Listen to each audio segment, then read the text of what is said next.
Yes.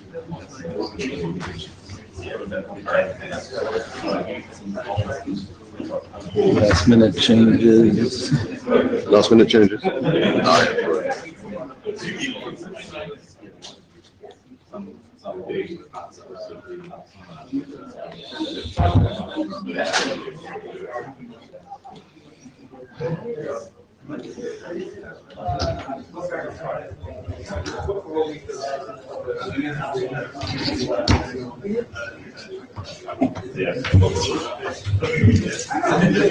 Might want to keep this. Yeah, I have to preciously keep that one, otherwise.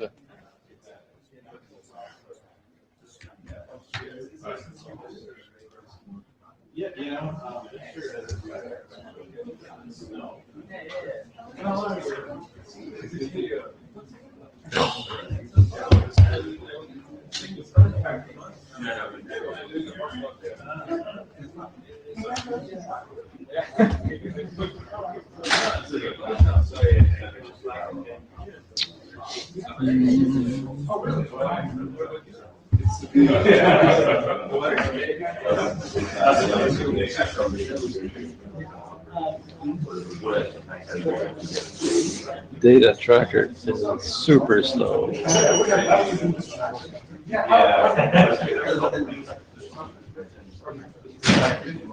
Let's see. We shall start.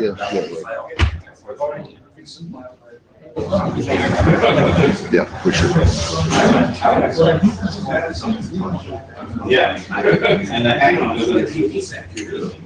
What's the link to MeetEcho? Is there a link on the data tracker? Sorry? Is there a link on the data tracker to the MeetEcho?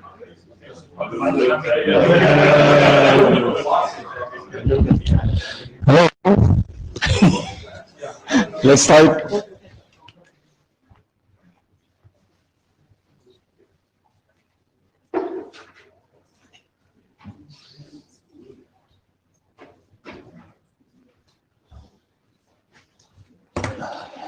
Okay. Okay, that's interesting. I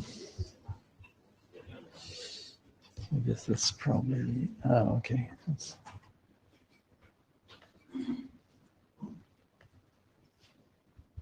Cool. Good morning. Welcome to the IETF DTN Working Group meeting. This meeting, as all the other meetings, are under the note will, which means that everything you say or you do are subject to these rules, but you're free to go to restrooms.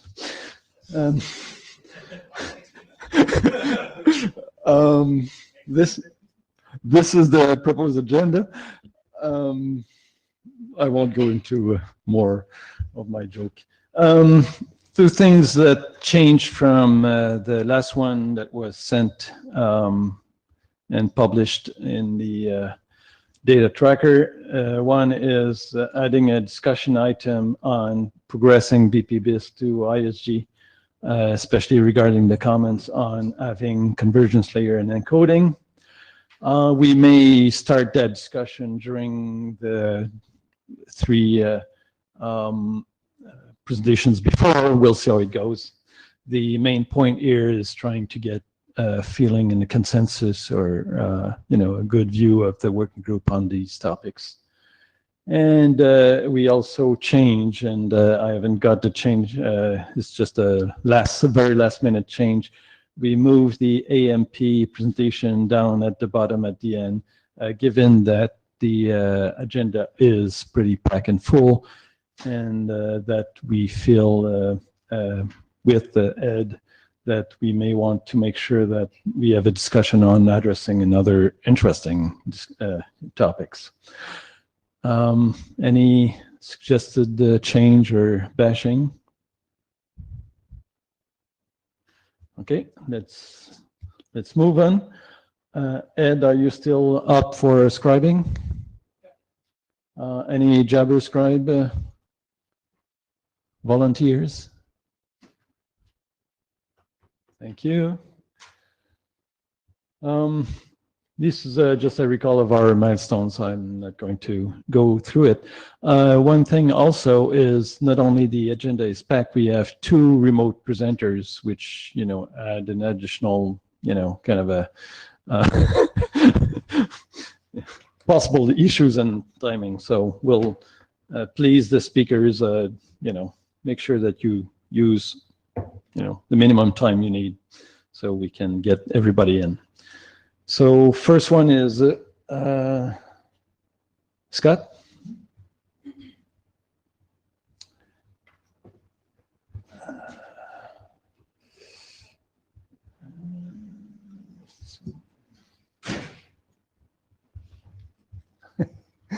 There is a clicker, Scott, but it's flashing its battery warning.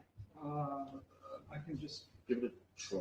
I'm not sure it will control. I won't control it.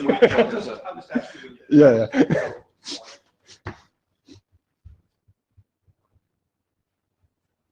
Okay, I've only got can everybody hear me okay?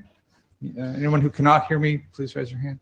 I've only got a couple of slides here because I think the bulk of my time, which we may not need that much of, would be discussing the specification itself. First slide, please. Well, second, I guess. Well, okay. I just listen. Okay. I know what to do. Sorry. Okay, good. All right, so we had a period of last call review of the rework of the bundle protocol specification. It began in April and in June. There are, I think this and the next slide list the comments that came back and that were, I believe, have been addressed in the version 4 specification that that I posted last week, a couple of days before the deadline. Very briefly, and I think maybe the item that has got the most impact is Gilbert Clark's recommendation that we hold off on advancing the bundle protocol specification until at least one convergence layer adapter specification and at least one representation specification were also ready to go. That's I think a topic that we need to spend some time on, and I don't propose to do it at this moment. We can come back to it. There are a number of editorial changes from Keith Scott, most of which I think are addressed in the new specification.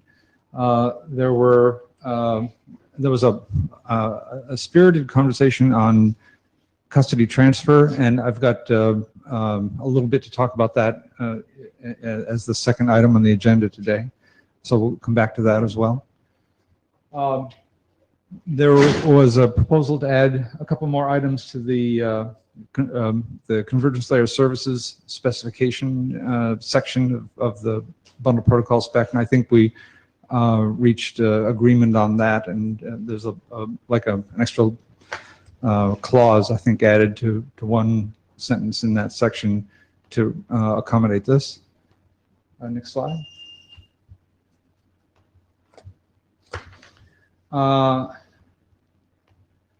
There was the concept of drafting a BCP for bundle protocol, which I think is fine, but it's a separate topic. It's not anything that would be addressed in this document.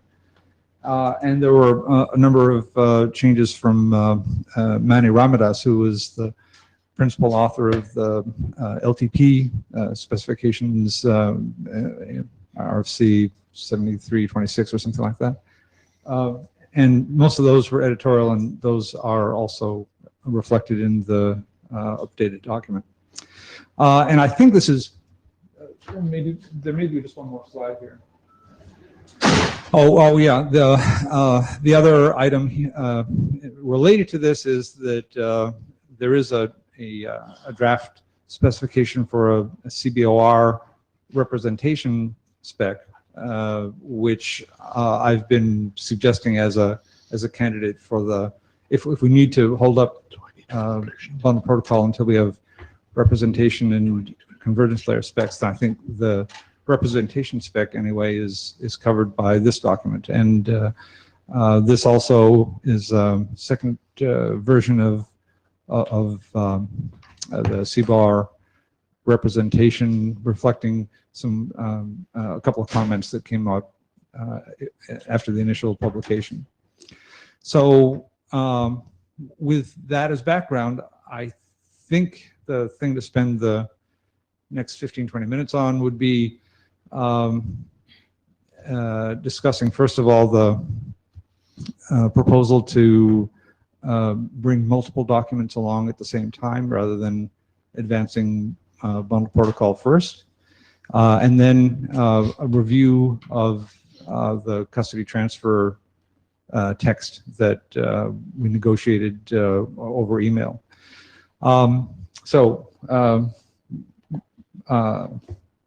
You guys are okay with going ahead and doing that, or is there something else that you Well, I think we should try to see if there's Okay. some questions on what you presented here, Yeah, given the only two, custody and then, the other topic Right. being pushed. so all right, so I guess before plunging into the multi-document question, are there other comments on the bundle protocol specification, the new draft, that we haven't discussed yet? Anybody have anything else they'd like to bring up on that document? Can I just ask a question to the room? How many here have actually read the latest draft? Oh, that's good. Pretty good. Well, okay, then I think the main topic to discuss then is how do we all feel about progressing the documents? Do we agree that we should hold up on bundle protocol specification until at least one representation and one convergence layer adapter internet drafts are likewise ready to advance, or can they move independently? And if the former are the documents that we've currently got posted, there's a TCP/CL draft and there's the CBOR draft representation. Are those sufficient to advance, and do we need to hold up on review of those before we do anything else? So does anybody have strong feelings about this question on one side or another? John Dowdle, Airbus.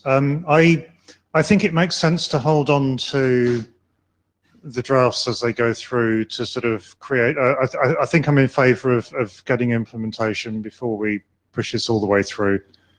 I'm sorry, getting an implementation? Sorry, getting.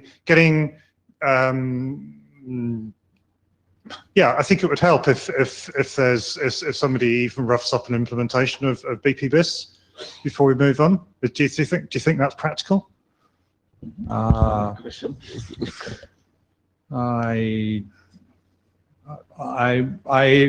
hadn't heard anybody suggesting.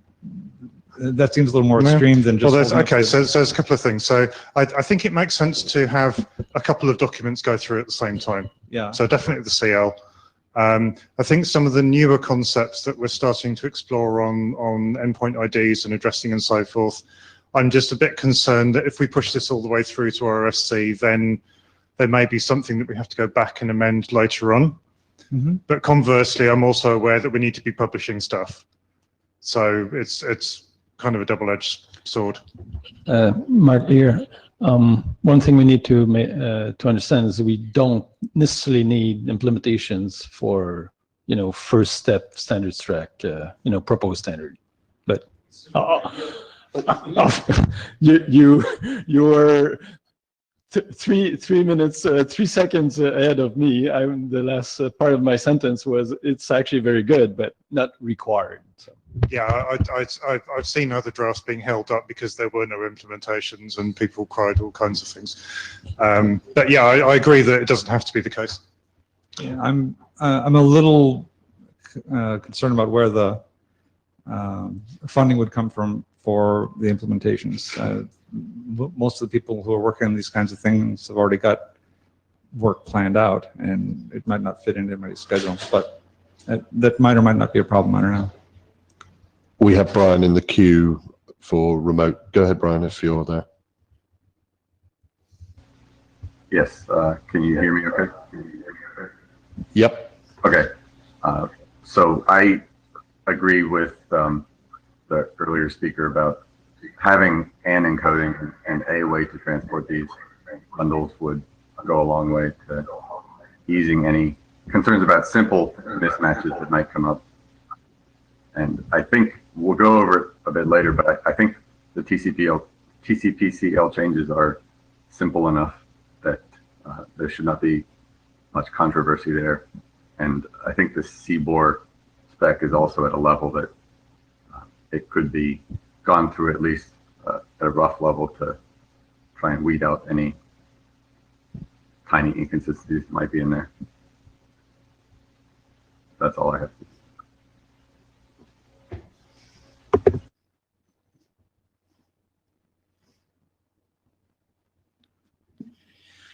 Spencer Dawkins, speaking as not as area director, but as a recovering GenArt reviewer for several years. I imagine that you'll get better reviews out of IETF last call and stuff like that if you do bundle the bundle protocol with other stuff to where people can more easily understand how things fit together. So don't let that sway you too much or too little. But like I say, that was certainly my experience as a reviewer, both on the ISG and previously. Rick Taylor here, sort of with a working group chair hat on. The reason I asked this question on the mailing list to start with was my personal feeling that without the full stack of drafts, so not only how do we encapsulate a bundle to move between agents, but also how do we actually move that bundle, how do we address that bundle. I think just having a draft which covers one part of this slightly bigger picture in isolation, as Spencer has just pointed out, I think we won't get the traction as we move through the ISG with that. So not what John was saying about necessarily having real live implementations, although of course rough consensus and running code is the mantra of the IETF, but having drafts which cover all, at least a large proportion of the whole picture of how does one do DTN in the IETF style would help, or would go a long way. Hence my question was, how long do we wish to hold up BPBIS, i.e. not push it further up the IETF food chain? That's not to say you should stop reading this document and commenting on it and helping making it better and better, as good as we can get it. And equally, it's in pretty good shape in my humble opinion at the moment, but you can always improve things. But how long do we hold things? Do we wish to hold things or push ahead with it? And that was the point of this discussion. I'd love some more opinions, because we've got some comments on the list, people saying, yeah, I think possibly hold it for a bit. This wouldn't be a hold it forever in my mind, but I'd love to hear some more opinion. Anyone? Ron Infeld, at least I think the BPBIS specification should have a representation format specification go along with it. Convergent layer, I'm not so sure about. It could be independent of that, as long as there's a very clearly defined API between the bundle protocol and the convergence layer specification. Yeah, Rick Taylor again, just responding. I always shudder when I hear the word API mentioned at the IETF. If we take your meaning of API to be a clear definition of responsibilities for both parties in terms of must provide this information, must consume it, fine. If Yes. we're talking about a Yes. C library, no, I'm not sure. Not C library. Yeah. A clear line of demarcation of responsibilities. Right. So there's a service specification, for example, in the BPBIS spec that does that sort of thing. Exactly. So I think what I'm hearing is that there's pretty much consensus that BPBIS should not advance independently of at least one representation spec and at least one convergence layer adapter spec. Does anybody disagree with that? And if that's the sense of the room, then what's the procedure? What's the triggering phenomena that make things happen? Because we have all three. We have drafts posted for all three. What happens next? Okay, so my 2 cents. Therefore, those documents the needed documents need to be working group, items, working group documents, and then go working group last call. When all those 3 are working group last called, then forward everything. So That- is it the case then that a thing that we could take out of the meeting today would be for the working group to adopt the 2 documents that have not been adopted yet? That certainly would be if, again, I see myself, not speaking about Rick, but hopefully just, reading the working group, consensus. We're helping the process. So if the working group think it's okay, then it's okay. So, so therefore, if the working group is fine adopting those documents, then that's fine too. So It's not up to me. Is it premature, say right now, to ask the working group if we want to do that?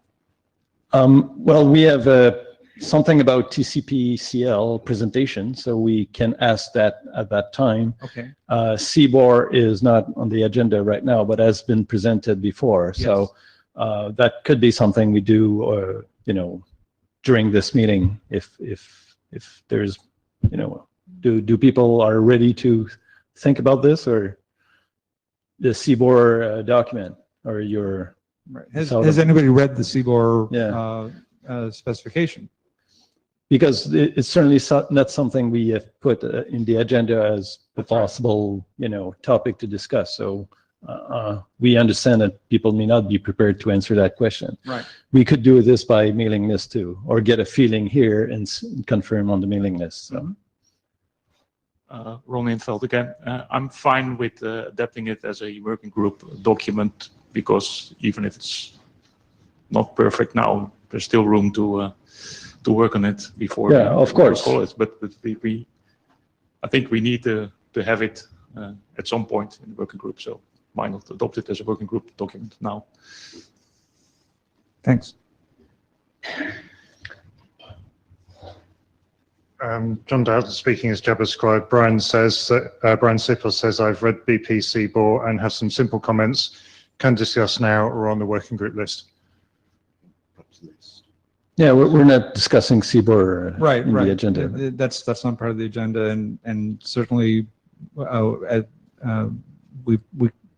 it's certainly open for modification at this point. It's not So open in any way. Let's do a show of hands. I prefer hands than humming because I don't know.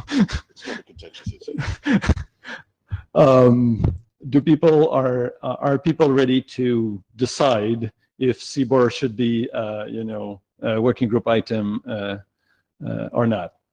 Please raise your hand if you are ready to decide, meaning you know what we're talking about and I've read the document, or okay. Of those, do you think we should adopt this working group item as a working group document? Please. Okay.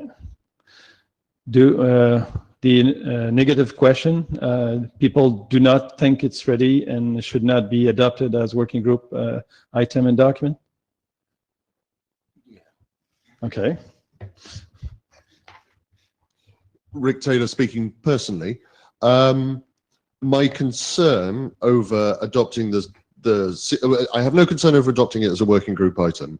My concern is that once we start to introduce multiple encodings of the bundle protocols, so we have the SDNV approach and we have the CBOR encoding, do we have the prerequisites And soon to be a JSON encoding. and a JSON, which is great, and we'll Right. keep various people like Stephen Farrell on the very web end of DTN Right. That's very that's happy, the- which is the whole great. point, really. Yeah.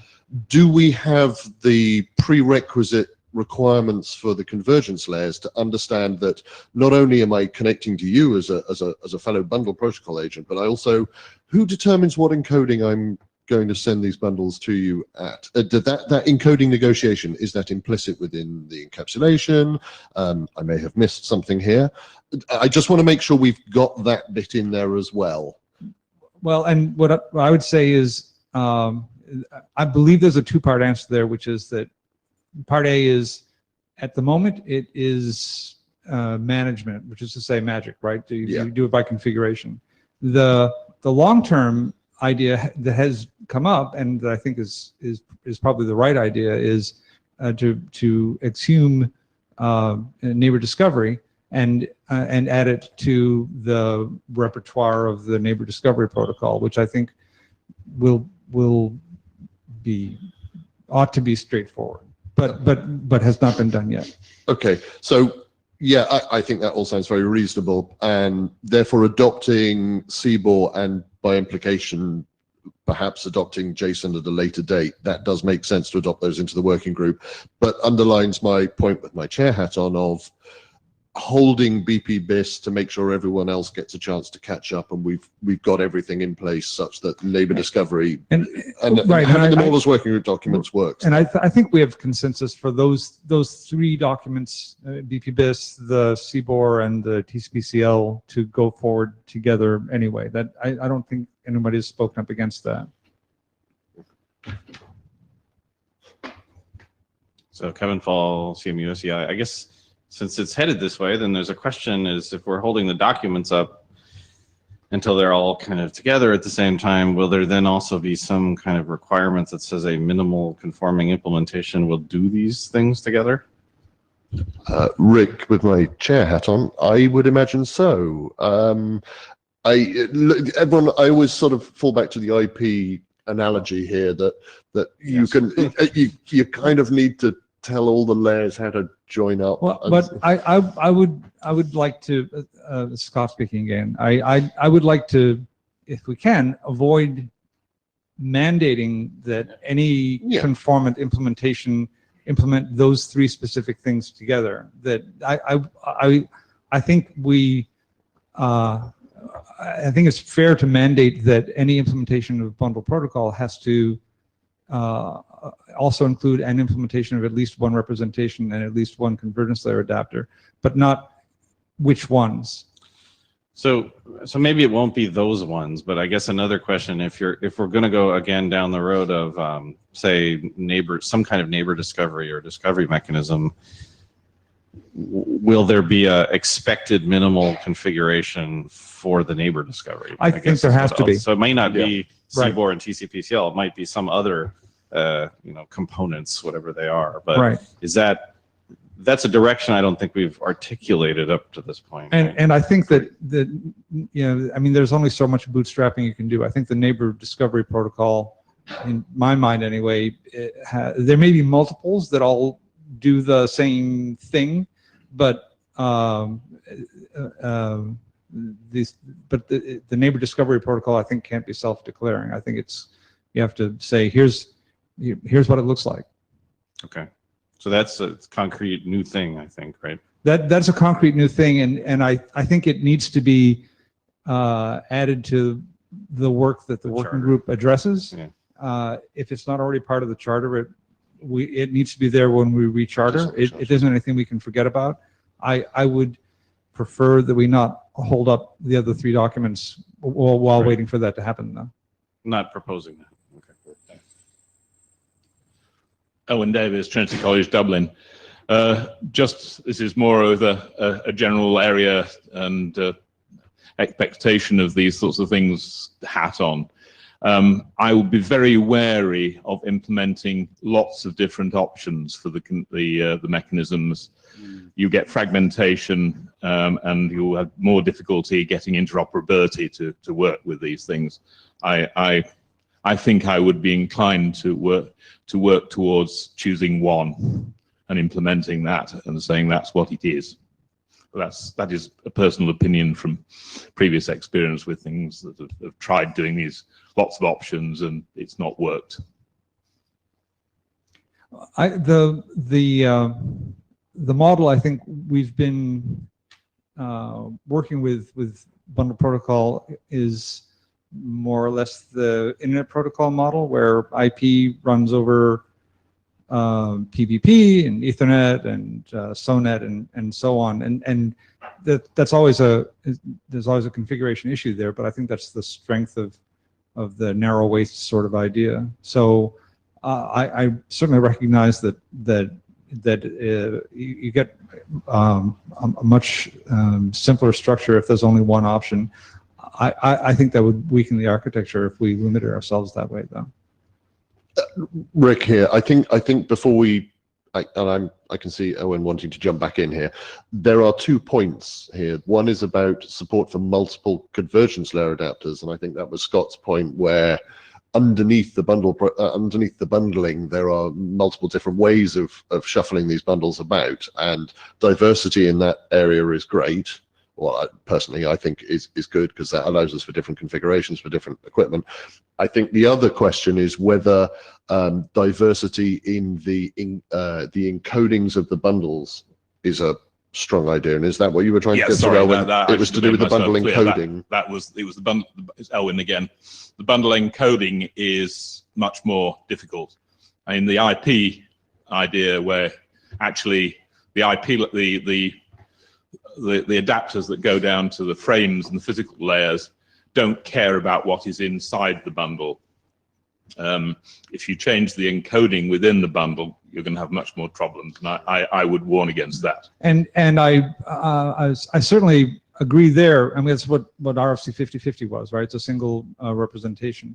The reason we have moved in the direction of multiple representations was the sense of the working group that we have that the operational scope of the architecture would be increased by supporting, on the one hand, something very bit efficient like CBOR for resource constrained environments, and on the other hand also something less bit efficient but more easily developed and supported, like JSON, for environments where it works. I actually, my own personal, again, we're talking about personal feelings here. I agree with you personally that the way we did it for RFC 5050 was fine with me, having just the one. But I believe the working group has gone in a different direction. That's okay, fine. Go on. Picking up from that, though, I wonder how far are we going to take this separation of the bundle protocol semantics, if that's the right term, and the representation format? Because next thing, maybe that we want to split BPSec into two parts, one for the semantics and one for the representation. I haven't looked at the latest version, so I don't know what's there at the moment. In addition, in BPBIS, there are a number of extension blocks mentioned and block type values assigned, but it's stated that the definition is out of scope of the BPBIS document proper. Now, every time you make a specification for an extension block, do we have to do that as separate documents for the semantics and for the representation? How is that going to go? I think those are actually both the same question. That is, the BPBIS, the BPSec is a set of extension blocks, and so the general question is, what do you do with extension blocks? Do you extend the same representation independence to the extension blocks. I don't see how you make it work if you do not do that. I think that the answer is yeah, and this is what we're buying into, is that as extension blocks are developed, we define the semantics of the extension blocks, and then in annexes to those specifications or somewhere, we also define the representations to the extension blocks. I don't see any way around that. Well, I don't think it can be an annex, because then you would be choosing one particular representation. Can I sort of close the line on this one at the moment? I think this is valuable discussion, and can we take that to the list? And can I ask people engaging in this discussion on the list to keep in mind we're not discussing multiplicity at convergence layers, we're talking about multiplicity of encoding and so on. I think that's very valuable, and perhaps highlights the original question of, is BP-BIS ready at last call to progress through? And I think that matches consensus in the room that there are still topics that the working group needs to sort of chew over. Yeah. Thanks a lot. Another comment? Sorry. Go for it. Ed Brain, APL. One of the questions that have come up for BP-BIS and the multiple encodings is, if we presume that we have multiple encodings, let's say CBOR and JSON as an example, and we assume that something like neighbor discovery is used to understand how those encodings are going to be exchanged. There are simple cases that make sense in that. For example, if I have someone who speaks CBOR and I have someone who speaks CBOR and JSON, they can choose to communicate over CBOR. A question that has come up for me is, if you have two different nodes that both speak larger overlapping sets of encodings. So I speak CBOR and JSON, and you speak CBOR and JSON. How do we understand how we change bundles back and forth? Because what I would like to do is say, well, I have a bundle that's already encoded in CBOR, and you speak CBOR, so I'll send that to you in CBOR. But I have a bundle that's already encoded in JSON, and you also speak JSON, so I would just send JSON to you. And so I think one of the reasons why the encoding discussion is mapping into the BP-BIS discussion is, there, in my mind, there's a question of, is there something missing in the BP-BIS that requires a selection of which of the supported encodings is used? If there's not that overlap, I think neighbor discovery can handle it, and you force the encoding and go. But when there is overlap, do you need something in the bundle itself that says these are the ones that have been selected? I think this goes back to Rick's point. This is a very interesting topic, and it's a little bit off what we've been talking about. My quick answer is, I think it's also in the province of neighbor discovery. The neighbor discovery can sort that question as well as the other. Okay. And there's neighbor discovery, and then there's neighbor discovery. But we have to move on. We have quite a packed agenda. Ron Infeld, but only if neighbor discovery is done out of band. Yeah. And not based on. That's correct. There's out of band neighbor discovery, and then there's convergence layer neighbor discovery, which is sort of different, and perhaps we ought to call them different things to avoid confusion, but that's where we are at the moment. Yeah. Anyway, moving on. So the one other thing to talk about would be the custody transfer slide. Yeah. This is actually a request from me, Scott, because I know there was some very valuable discussion that went on the list about custody transfer, and I asked you just to fill in for those of us who had sort of watched it, but I'm not sure, and maybe me personally, I think I'd missed the real gist of it, and I'd quite like you just to get everyone else up to speed on this. Sure, right. So very briefly, and what these slides are just a transcription of what's actually in the document. The issue here is that custody transfer, as defined in RFC 5050, has the virtue of great simplicity, and the disadvantage of not being necessarily efficient for a number of reasons, and we can spend a lot of time going through what the arguments are there on why that's the case. The conversation on the list was, how do we preserve the value of custody transfer and not deprecate it, and at the same time be honest and straightforward about what its limitations are. And I think the text we ended up with does that. And just so to summarize that, the first paragraph discussing what custody transfer is says that that custody transfer can be used as a reliability mechanism, and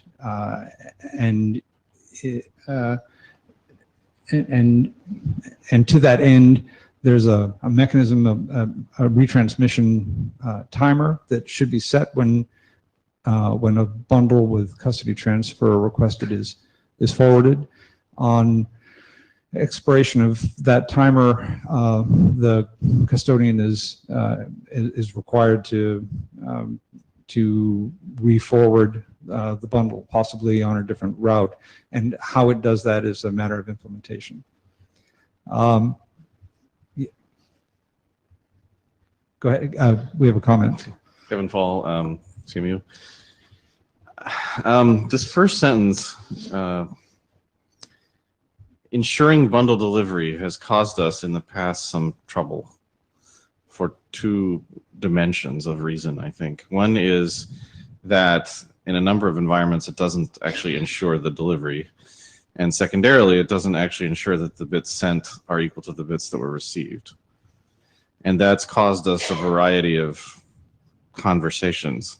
So I don't know if this is editorial or something, but it seems like what it's really doing is enhancing the robustness against loss of messages using different mechanisms. We could change this first sentence, sure. Maybe if ensuring is too strong, and we could say increasing the likelihood of successful delivery to the final destination. I don't have the exact wording, but that issue has manifested in a much longer conversation about whether custody transfer is sold, quote, as the same type of reliable delivery mechanism a TCP might do, which I think we all understand is a little bit different. Right, and we should not do that, and that has been my objection all along. Okay. So the language here is an attempt to reconcile the strong feelings of those who believe strongly in custody transfer and those who do not. And there may be a little more tweaking to calibrate that. Rick Taylor speaking personally. I'm a bit of a fan of custody transfer because I can see its value when more esoteric routing protocols start to come online in terms of probabilistic forwarding, and we know the selection of ideas. By having custody transfer described at the bundle protocol spec means people don't have to keep reinventing custody transfer for all their improved reliability within their routing. I like the idea that it's kind of documented somewhere with caveats, as Kevin pointed out, that it's not a panacea. It won't fix all your problems. And of course, it is different from the convergence layer reliability. So I'm really glad you guys have had this conversation, and it's bringing it forwards to let everyone else understand where you're going with this, because it's a technical topic. Yeah, oh yeah, it absolutely is. I just want to take this Ron Mintveld just want to take this opportunity to completely disagree with Rick. Good. If we go for more complex and dynamic routing protocols, I think you will soon find that custody transfer is completely useless, especially in multi-copy cases. If you do something like epidemic or spray and wait, what does custody transfer mean if you're handing your bundles to multiple next hops? I recognize the validity of that comment. Kevin Fall, I'd like to disagree with that last comment. I think that's entirely in order. Because in epidemic routing protocols, there's ways of having probabilistic decisions about whether you're going to retransmit those things in different ways. There's all manner of things in which custody transfer like ideas, which is resending from intermediate points in the network, is not only performance enhancing, but makes possible communication that is simply not otherwise possible. Right, that's absolutely true. And so I just, related to my previous comment, I don't want to equate it with an idea that a lot of other people around here will have, and then cause us to go down some of the certain paths we traversed during DTNRG about, well, is this really reliable? Oh, it doesn't really give you the same bits, blah, blah, blah, blah, blah, blah. I think the key here is, as you pointed out earlier, is what it's sold as. The mechanics of it are straightforward, and as long as we stick to here is how it works, and try to stay away from and therefore it solves this, I think we're on fairly solid ground, and we can let experience reveal what it's good for and what it isn't. I think that's the best way forward, is really not to sell it any harder than necessary. So that is the intent of this language, is to try to be as objective about what it is and what it's good for as possible, and with the recognition that maybe we should scale back on this first sentence a little bit. I think that's what it does. The mechanics are straightforward. You can, if you know how to set the interval for the retransmission timer, if you know how to do that, then it can serve as a mechanism for triggering retransmission under the condition that the bundle doesn't arrive. It's important to recognize that you may not know how to set that interval, which is one of my reservations about custody transfer. But if you do, then it's useful. If you don't, then you ought not to try to count on it for reliable transmission through the network. The next slide.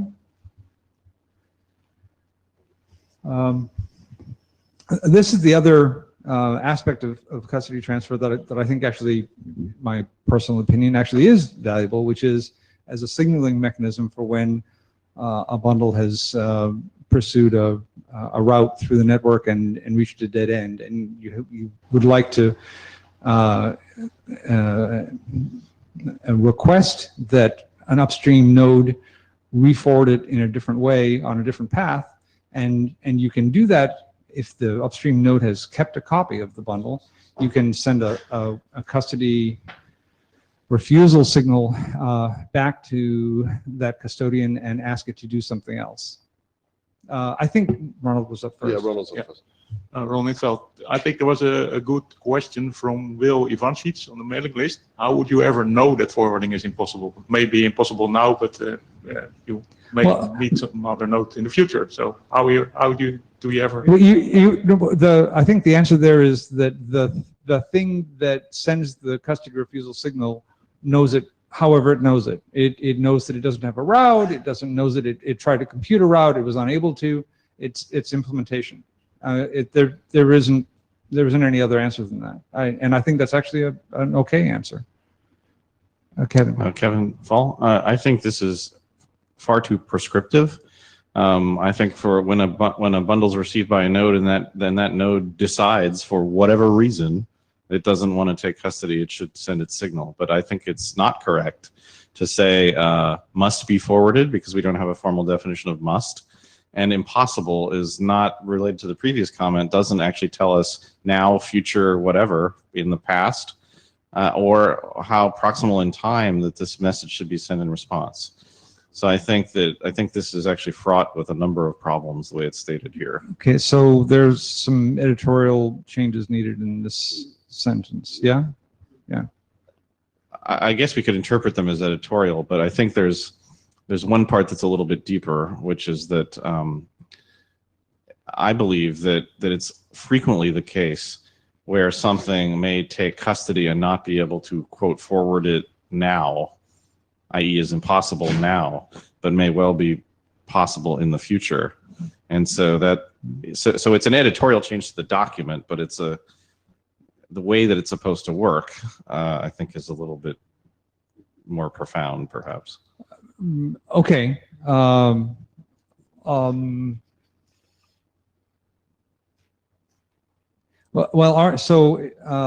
So for example, if we change the word should to may, which I think No, is what I it was don't think before. that's correct. I think that we must remove the part where it says must be forwarded and is impossible. Okay, so I think I those think are we not changed from well-defined. must to is to be forwarded. No, I think that requires that you have an intentionality about what's But going on. that is the case. I mean, it always is intentional that you're But forwarding a I bundle. may have an epidemic routing protocol, for example, by which I have a certain roll of dice as to whether I re-forward. Yeah. And I may want to take custody or I may not, and I don't know. I don't necessarily know that. The point is, I'd like to retain the ability as the recipient to decide using whatever criteria I like whether I'm willing to take custody of that. And if I'm not, for whatever my favorite reason is, whether or not I was going to forward it or not, I can generate one of these messages. Okay. I think that's fair enough. I think that is editorial, though. I think it's. I think we can fiddle with that language. The intent was never to.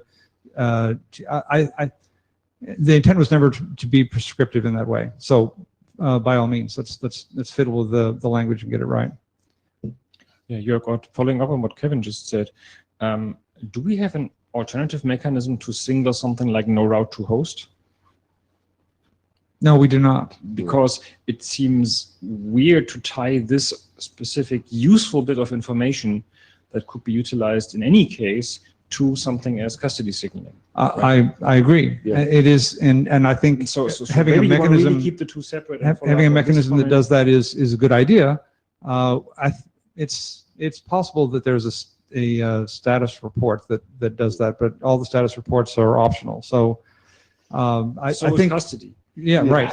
So I think So I'm just saying, so as Kevin started pointing out, maybe splitting the two apart might give two useful bits of functionality that can be combined in a certain way that, as you just have described, but you might not mandate mingling them. That's all I'm saying. so. What you're suggesting is adding. So take away the reason here why you sent this refuse message and have the possibility that, for example, within the expected, I mean, if you have a routing table that even does time-space routing, and you know that the next contact is going to be in 24 hours and your bundle lifetime expires in 14 hours, then you know pretty precisely that this is not, that you don't have a route within the lifetime of that bundle. So you can actually make pretty precise decisions on that. You couldn't possibly, no matter whether it's custody or not, say there's no point in giving me this. And that's the key, is custody or not, right? And that's the idea there that I think is a very valuable idea, is adding a third class of administrative record that is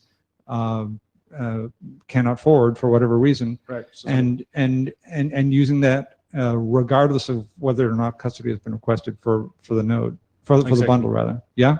And this might be, there may be many reasons, right? There may be no route, there may be no buffer space. Oh yeah, right. And there's a whole bunch of reasons that are already documented as custody refusal signals. So that essentially what you're saying is, I think, is Some of them extract custody refusal from the custody transfer system and make it a thing that doesn't require custody being requested, which I think is a good idea. Okay. Can I just ask a question of the working group on this one? Is the consensus of the working group that the mechanisms of custody transfer and or status reporting in here are valid, even though there doesn't appear to be consensus over how exactly you would use them under all circumstances? So people are happy having these basic building blocks into bundle protocol. Am I right? Or if anyone says if anyone disagrees with me, can I have a show of hands? Silence. So yeah. So Okay. it sounds like the mechanism is valid. Apart from, yeah, I have one hand who disagrees. Okay, so I'm happy to do another edition of the draft where we split out custody refusal as a separate signaling thing that is not triggered by custody being requested, and I think that's a reasonable thing to do. Can you make it quick, Just Kevin? Kevin, I also think we should cleave off the thing after the comma at the end. because that again is specifying a behavior on a previous node that could be quite different depending on whatever it's routing, Yes, etc. sure. Can we take this to the list just Yeah, for good. time? Thanks, Scott. So the last slide, this is one, Yeah, well, go for it. yeah, one more slide. There we go. This is just discussing the alternative to custody transfer. If you don't have custody transfer, then the mechanism for increasing the likelihood of delivery at the final destination, or an available mechanism for increasing the likelihood of delivery at the final destination is just using reliable convergence layer protocol adapters. Kevin, same comment about insured. And I agree. Yeah, right. And I think we've already agreed that language is going to change. And in the absence of a signaling mechanism, the way we've just talked about, which may sort of moot this last bullet here.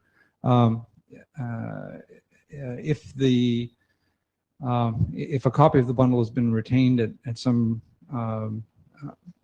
prior node in the path, then it's not necessary to forward the bundle itself back along the path to some point from which it can be forwarded in a different direction. But if it hasn't, then you've got no choice. The only thing you can do is move the bundle itself. And that's a summary of this language. And I think that's all I've got to talk about, unless the chairs have something else that I should be covering at this point. Okay, thank you very much. Thanks. Next up, we should have Brian. I'm just checking he's on Meet Echo and ready. Yes, he is. Yes.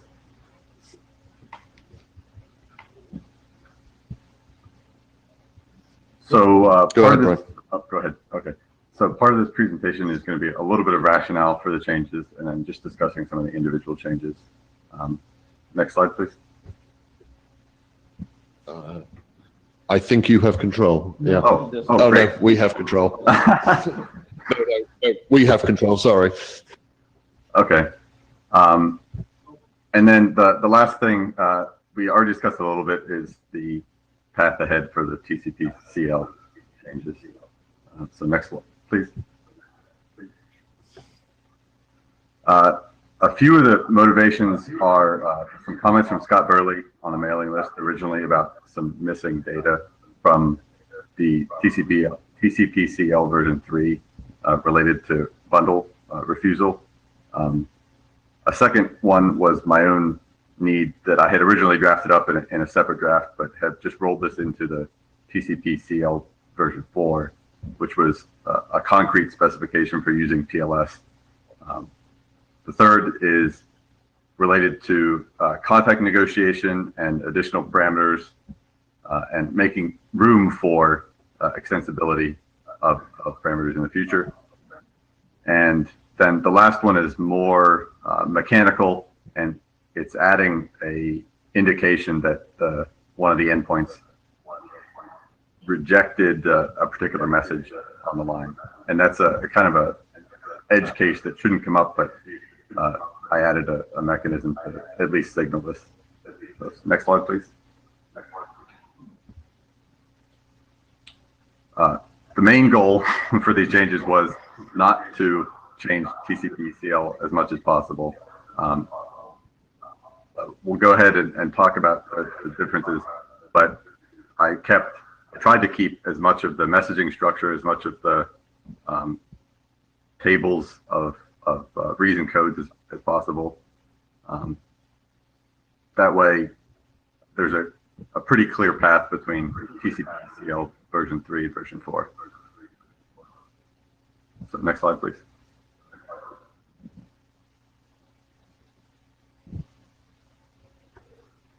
The problem that led to the need for bundle identification within the transport was that because TCP/CL uses TCP, and there's the chance that a number of bundles can be in transit while the endpoints are exchanging their acknowledgements and their refusals. It's possible to have 2 or 3 or more bundles that have not been acknowledged or refused, and then the sending node will see a sequence of refusal messages and not be able to tell whether it's a sequence of refusal messages for one bundle or refuse messages for all of the bundles that are in transport. So next slide, we'll discuss the solution. And this is one way of, I'm sure, many ways to deal with this problem, but I tried to keep the messaging structure and the message codes in place. So all that happened here was that each of the messages that relates to the actual data of a bundle transport now includes a bundle identifier number. And I put unique in quotes here because there's some discussion about what uniqueness means in the actual draft, but it amounts to, it needs to be unique as much as the endpoint expects to have bundles unacknowledged in transport.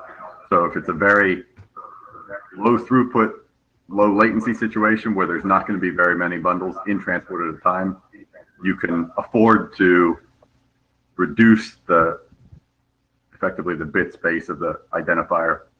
If you have a high throughput, high latency environment where there'll be many, many bundles in transport unacknowledged, then the designer needs to choose a bundle identifier that's going to be larger. So, Sorry, Brian, we've got a question. sure, go ahead. Yeah, one interesting question. General, good point. Should we keep the questions to the end? On the other hand, I think it's useful to do this as we go in context rather than. Okay, it's tricky with remote participation, but I'm fine with. Well, we'll see how it goes. So I'm just curious about. Can you state your name? Jörg Ott. I'm just curious why this should be an SDNV. I mean, this adds additional processing, and we are running on top of TCP, which is by default limited in terms of its range of RTTs it could possibly support, and so. Okay, you can make everything in SDNV. I'm just curious. I don't have a strong preference either way, and the reason for using SDNV was just for lack of needing to specify a certain bit length, because I think this really does depend on the circumstances being used in. So we could pick a bit length and I would be okay with that, but I'm not necessarily sure that it would satisfy everybody. Somebody that only needs 7 bits of addressing can get away with a single octet encoding. Somebody that needs more addressing has to use more. So it's certainly, and this, we can talk about the contact negotiation later on, but it's certainly something that if both endpoints agree on a closed network to use 7-bit bundle IDs, then you effectively can encode using a single octet.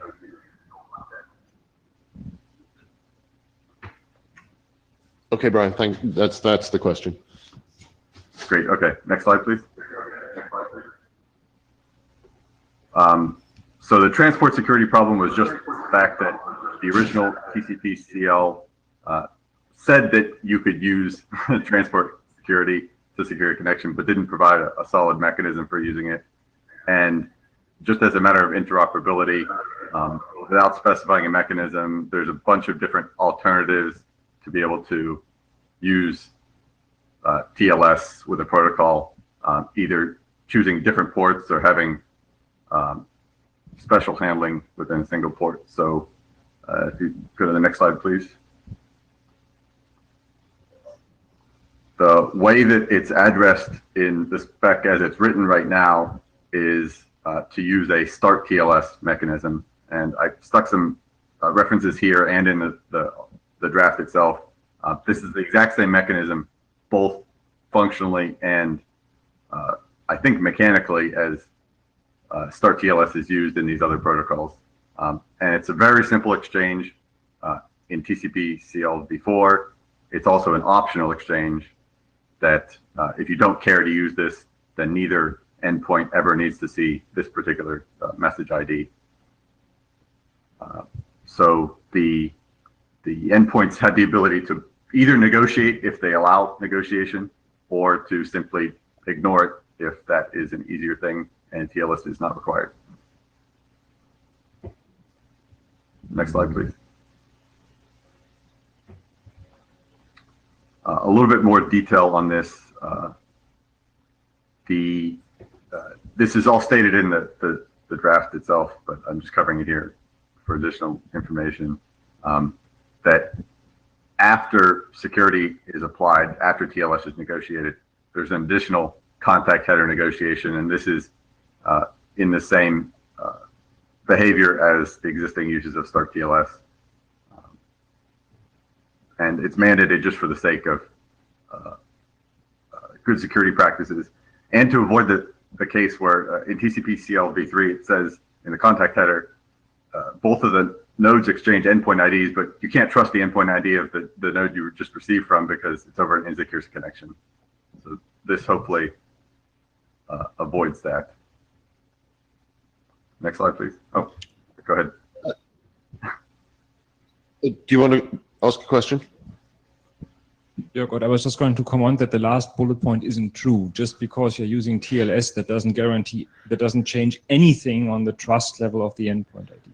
It just means it can't be faked in the middle, but the other endpoint doesn't get any more trustworthy than before, especially if you don't do the dual-sided certificate exchange. So sure, there's also a risk that if you want to protect the exchange of the endpoint IDs in a TLS tunnel, so that no observer can see which endpoints are conversing at this point, at a given point in time, then you shouldn't be using Start TLS, because if one endpoint wants to enforce this, the other might have sent his ID in the clear before. And so from that perspective, I would recommend going with a different port number or out-of-band negotiation of what you're going to use. It just seems that that there are a number of issues here. Okay, so part of that is mitigated to an extent. I'll discuss in the next couple slides.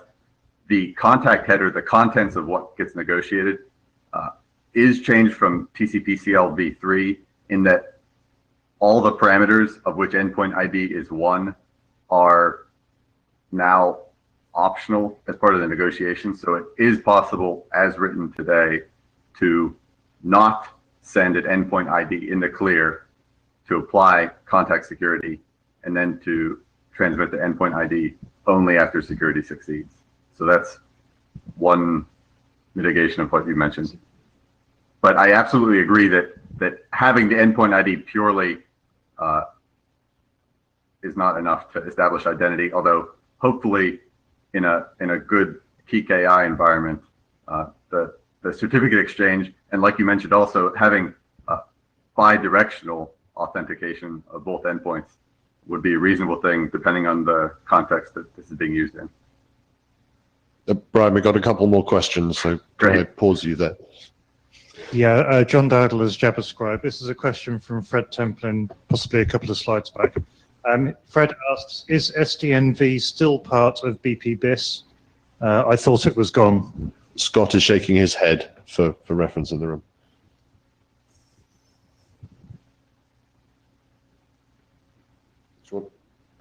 So Yeah, again, go ahead. yeah, I believe that SDNV is out of BP-BIS. Yeah, that's what Scott's saying from here, Brian. Go ahead. Okay, the other comment I was just referring to, if you have two endpoints. Sorry, can you state your name again? Okay, Jörg Ott again. So the one thing that I was saying is that if two endpoints connect and one of them wants to have a secure exchange and the other one doesn't want, then it doesn't help you that things in the contact header are optional, because the one that doesn't know of the other's preference will send or might send the stuff before. So you can't prevent this when you're using Start TLS. I'm conscious that the agenda is very packed and the security discussion is serious and needs to be considered at pace. Can I suggest that a lot of the security considerations questions really we do take to the list? They are very valid points that are coming out, and there's been a lot of steering from the security groups within the IETF about this topic. So there is good best practice material out there. And that's not to say that Brian is wasting his time with this at all. I think he's going in the right direction with my chair hat on. Do you want to keep going, Brian, to the end of your presentation? We'll try and keep the interrupts down to a minimum. Definitely. And like you mentioned, the intent here is not to reinvent anything, but to hopefully use as many best practices as exist today. So next slide, please. So one of the things, the parameter,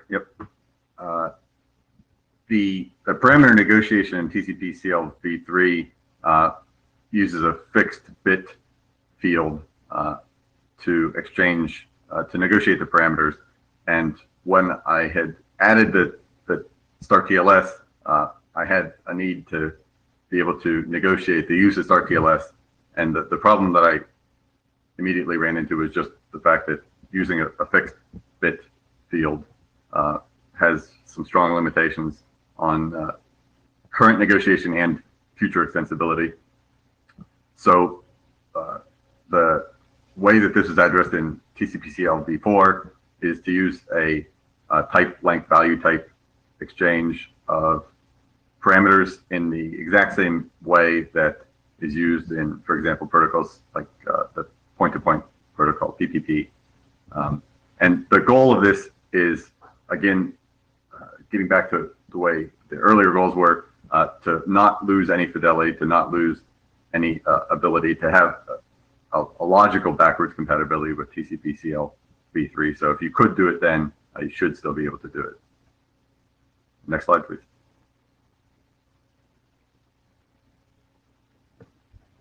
So the contact header is now, in a sense, simplified in that all of the parameters are now encoded in a similar way.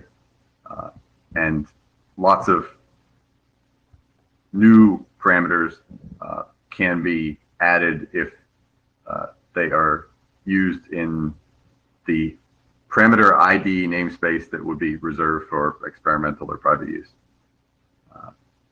And the other thing is this allows some parameters to consist of more than just a single bit, which has its own limitations.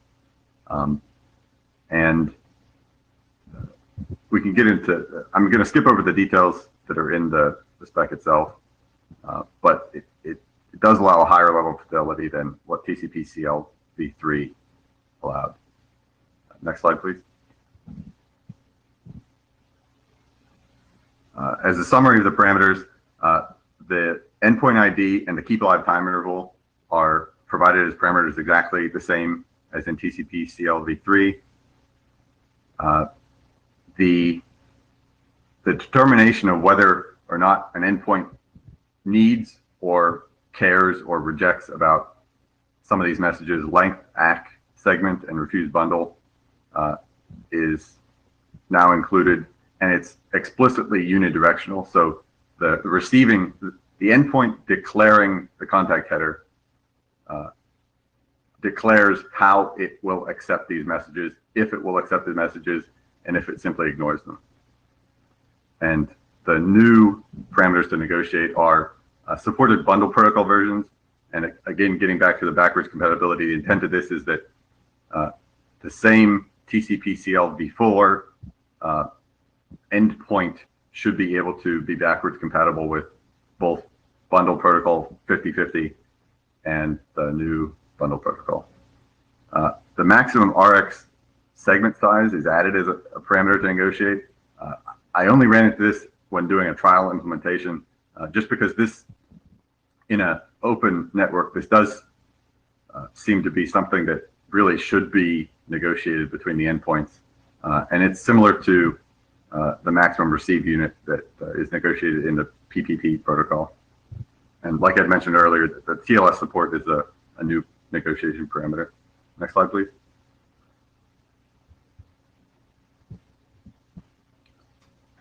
I'll go through this pretty quickly. So the message rejection is just something that is a way for an endpoint, again on an open network, to signal the fact that a message was received either out of sequence or with a payload that wasn't understood properly, and allows the receiving node to signal that something has gone bad. So it allows, if you flip to the next slide, please.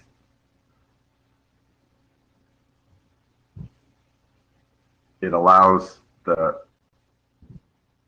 say, a network observer to be able to identify on the wire these sort of rejection events. Without a specific rejection message, then it's not clear from the sender side whether or not the receiver simply never got the message, something went bad with the connection, or whether the receiver has ignored it. That was the case in TCP/CL v3.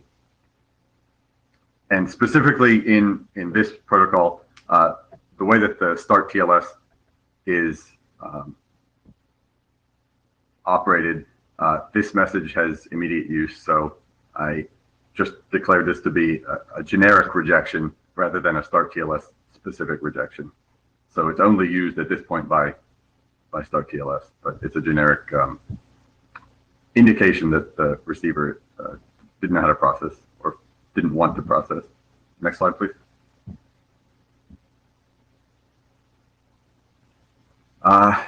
There was one thing that I ran into in the TCP/CL v3 spec that's quoted here that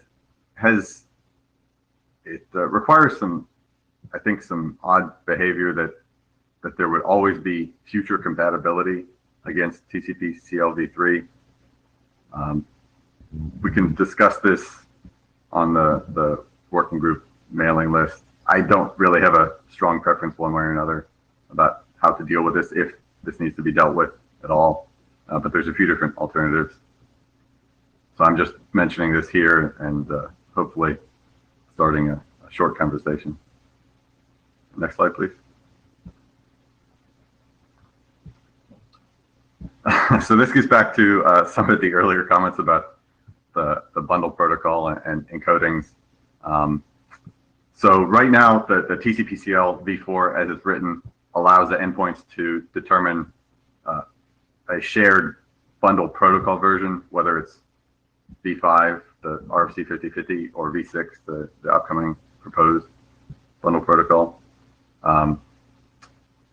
This encoding thing, I'm not going to get into it here, but I'm just, again, raising the questions that also have been asked earlier, whether or not that the bundle encoding is something that needs to be negotiated at the CL layer or not. And my preferences in this area are not strong at all. Next slide, please.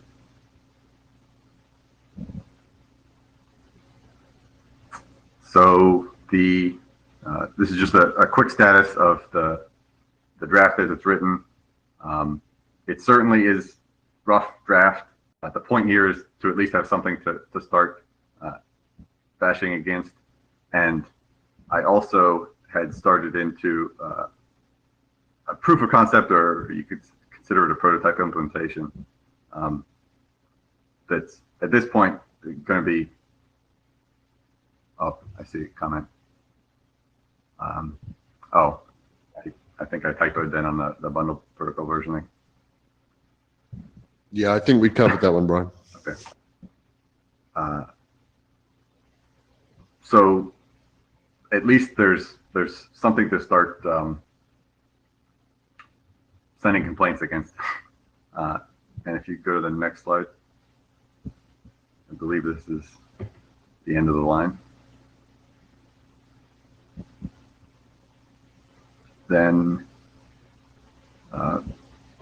these questions have been already discussed a little bit, so I'm done with my main speaking.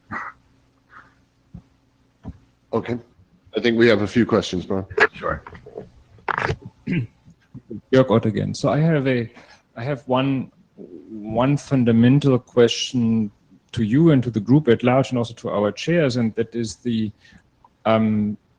I'd call it a bit of a question of complexity. Usually protocols don't necessarily get better, easier to implement, or more interoperable by pushing more stuff into them.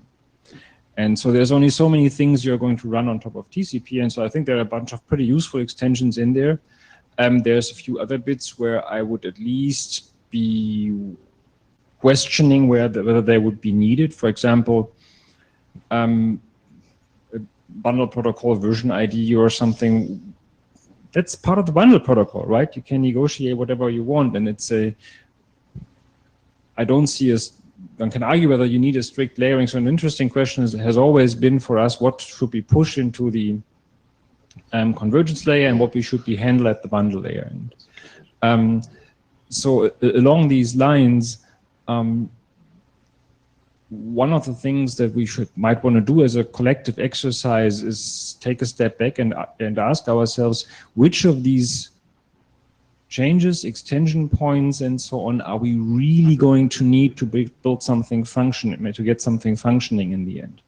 For every feature that we add, we'll have to have a way of dealing with it not being handled properly. We get combinatorial explosions of different of permutations of features that might be requested, might not be requested, and so on. This gets us into all kinds of special cases when trying to build an interoperable system in the end. And therefore, there are obvious flaws or not quite obvious, but there are some flaws in the present specification that should be fixed. No doubt, no arguing about this. But we should be carefully considering how much additional baggage we want to load upon ourselves just to be future-proof, so that we don't fall subject to the second system syndrome here. And see what's the minimum needed in order to get us ahead, not what we can possibly think of right now. So that's the this is, I feel, being one of the editors of the previous document, I'm really feeling strongly about that, because this is what guided us to minimize the functionality that we put in. Thank you. It's Rick here as chair. I've just had a quick chat with Mark. Before we can call for working group adoption for this, which I personally am in favor of, I think we need to have a chat with our AD to sort out the administrivia about getting it correctly assigned into the working group, and then we will have a request for working group adoption for this, because although it's on the charter, I don't believe it's one of our milestones. I'm looking at Spencer, who's not giving me any visual clue about this at all. But we'll get that sorted, and then we'll probably ask for working group adoption on the mailing list rather than here today. Right. However, getting a feeling in the room is actually useful too. So, not formal, but do people think this document should be adopted as working group item? Please raise your hand. People against? Okay, so we'll organize the admin stuff and confirm on the mailing list. Thank you, Brian. That was a rough consensus for yes, as you couldn't see. Thank you very much.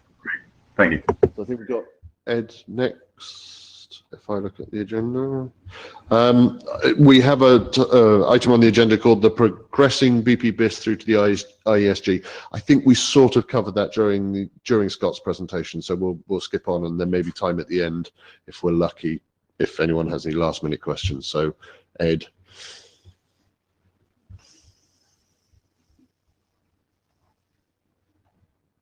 Okay, so I wanted to talk about changes to BPSec. We just took BPSec from 01 to 02, incorporating the discussion that we had at the last IETF. Next slide. We'll see if we can catch up on time. So synopsis from an update standpoint, we had a couple of editorial and general cleanup and sync to BPS structures. We added a couple of capabilities. We removed some things that we agreed to remove from the last time, and then there are a couple of open questions. Next slide. So we can go through this relatively quickly. At the last meeting, we decided to descope the bundle authentication block, and we went into a couple of reasons for that. One of the things that came out of the meeting was we would put a service definition at the beginning of the document where we define what integrity and confidentiality mean in the contents of the specification. the context of the specification. And we also just pointed out a couple of reasons why we did not call out a separate authentication block. We added some scope section to make it very clear that this specification does not address cipher suites or security policy, although those are needed for an implementation. And then we just cleaned up the rest of the document. Next slide.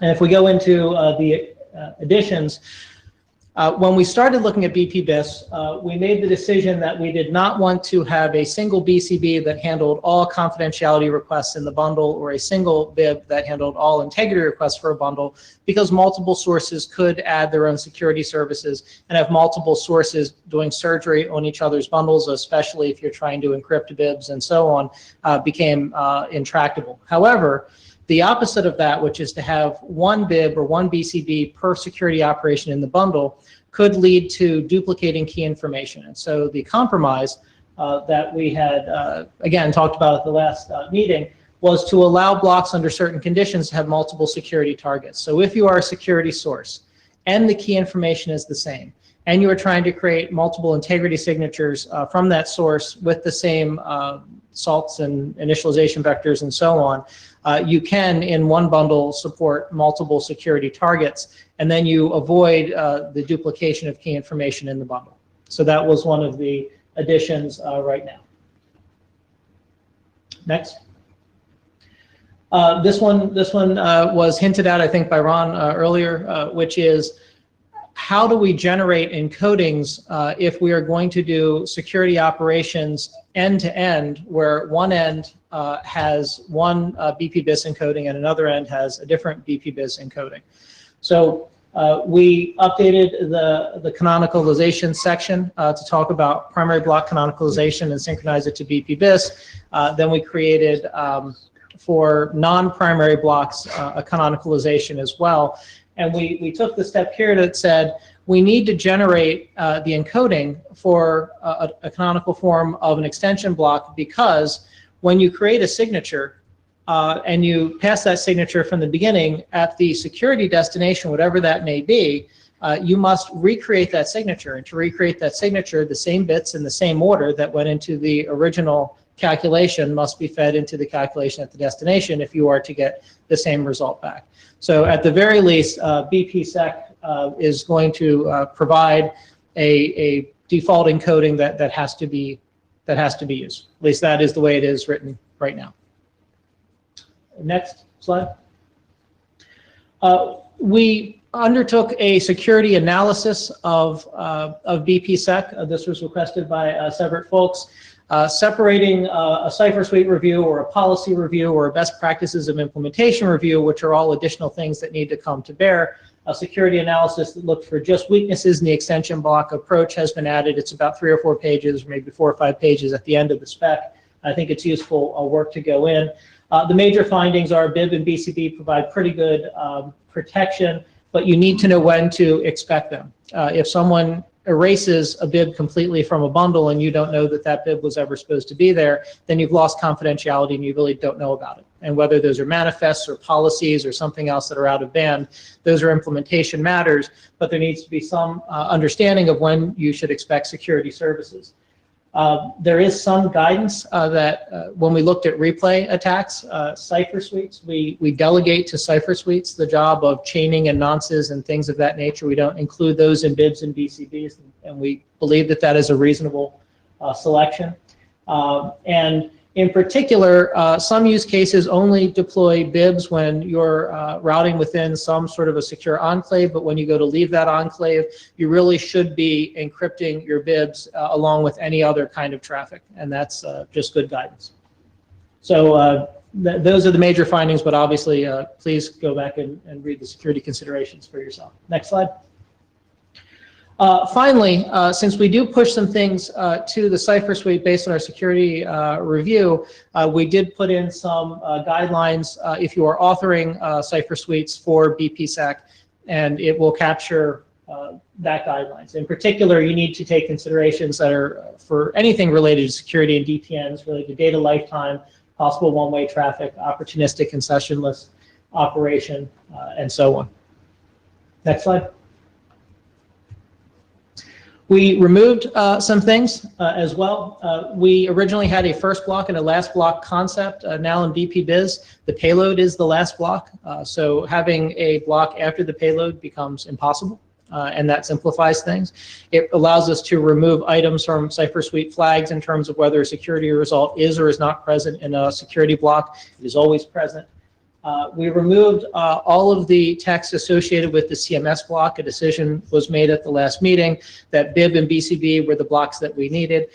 Something that came forward and we will add to the spec in its 03 iteration will be a consideration for other security block authors. So we do not want to preclude the concept that someone may want to write their own security block, and we would postulate that someone would write a CMS security block, and it would be a separate specification. But if we in this document put forward the guidelines for how you must consider block interoperability and things of that nature, that would give guidance to whoever would like to write alternative security blocks. And finally, because we don't have a BAB block, we removed whole bundle authentication in canonicalization, which does not preclude someone else from writing a spec that can create an extension block that has a canonical form or hash or something associated with the entire bundle. We just don't need to provide it here. Next slide. So a couple of things. There are no more major changes to the spec. There are some small things that have been identified by reviewers already. We will probably make another scrub of the encoding and the security and policy considerations as we process our feedback. There were just a couple of open questions to the working group. One is, do we agree that BPSec should specify an encoding for the canonical forms of both the primary block and the non-primary blocks? Let's see, there are lots of opinions on that. So maybe another way of saying it is, does anyone believe that BPSec should not provide such an encoding? This is Scott Burley.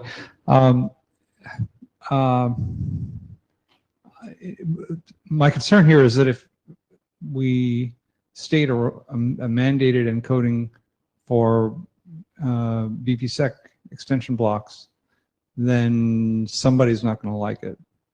That's the whole point of having multiple encodings for bundle protocol.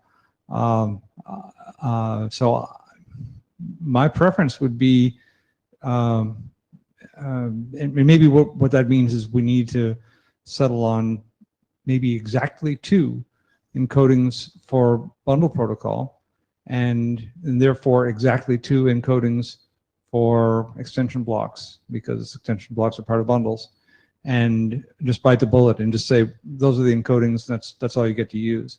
But I think that if the if bundle is encoded in CBOR and the security blocks, and we require that the security blocks be encoded in JSON, I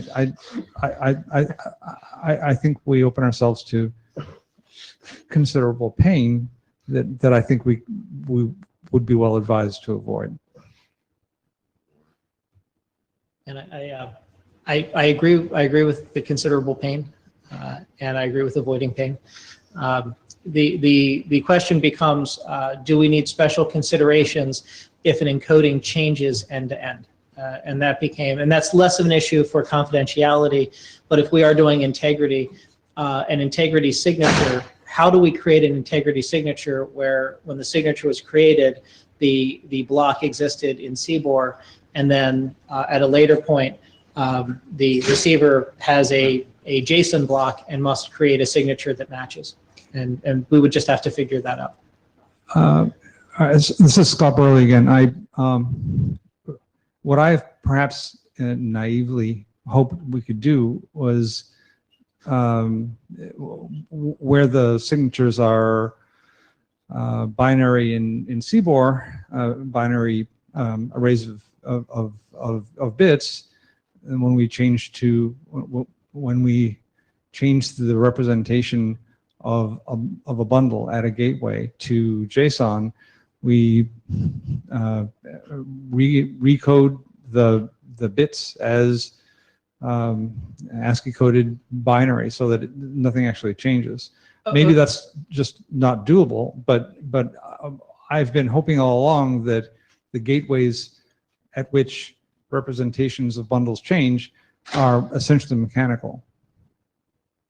No, maybe I misinterpreted. Yes, once a signature, an integrity signature has been created, transmitting that signature through encodings is not an issue, and the JSON endpoint can receive that signature as a binary encoded something and be able to process it. The difficulty becomes you verify integrity by taking that signature and then locally generating your own signature and seeing if they match. And then the question becomes, how do you locally generate a signature to see if it matches the other, if there is a risk that the source node created a different bit stream to feed into a cipher suite than the destination node would feed into its cipher suite when it generates its local signature. And we may be able to get around that without specifying an encoding in this way. But I think in order to do that, you'll find that both the sender and the receiver have to come up with some kind of canonicalization so that the same data is provided in the same way with the same bit lengths in the same order to make sure that the local and the transported signatures eventually match up. Scott Burley again, and I, as painful as that canonicalization might be, I think it's a preferable resolution to the question, and we need to spend some time on the list probably to talk about the details. Yeah, so that's agreed. But right now, the spec provides a canonicalization that it expects. And if we want to change that, I'm open to changing that. I'm open to better ideas, but let's take it to the working group. Yes. The last was that the original spec had something that was carried over from RC 5050, which was blocks needed to be transmitted in order. We saw no reason why blocks needed to be transmitted in order, and we were going to strike that sentence, but I figured I would ask the working group if anyone felt strongly about block order. Scott Burley again, and I agree we should get rid of that sentence. Okay. Next slide. And then finally, even though we're not talking about AMP, this is my way of sliding it in because we did start looking at the kind of data that we would want to manage a BPSec implementation. So a BPSec application data model, which is a set of management information associated with the asynchronous management protocol, which we may not get to today, was also published. It defines roughly 54 data items for various combinations of transmit and receive, build and BCB by number of blocks and number of bytes. It defines a few reports, and then it defines a series of control data about adding and removing keys, resetting counts, and updating rules where rules are postulated as the out-of-band policy that allows endpoints and security sources to understand what services should and should not be in a bundle. Rick Taylor, Airbus, speaking personally. Have you looked at doing any sort of netconf management for BPSec? So I know it makes sense within the AMP ADM world that you're suggesting, which gets some support in the room, but equally there's environments where you may have some sort of bundle termination gateway device, which may require more traditional fixed infrastructure style I see management. nothing. I see nothing that precludes it. I'm not working on it. You're not working on it. Okay, fine. And in fact, there's a meeting tomorrow where we're looking at RESTful netconf and Yang push and AMP and how they all could or could not work together. Next slide. Then the last question is, we also have 3 expired drafts, so they expired very recently, that talk about a security best practices document and a SweetP profile and cipher suites for BPSec. And then the question becomes, similar to the BPBIS discussion, if we decide to take BPSec forward through last call, presumably after BPBIS has gone through last call, do we need these other documents to provide a context and initial set of things to provide a end-to-end security solution, or can BPSec go forward on its own? And if it can't go forward on its own, then do we want to add these kinds of drafts to the working group? Rick Taylor, personally again, I think there's a lot of benefit for implementers and for people rolling out this if there is an off-the-shelf, oh, by the way, here is a profile that has been peer-reviewed properly, and you can just grab just as a starter for 10, you know. Sure.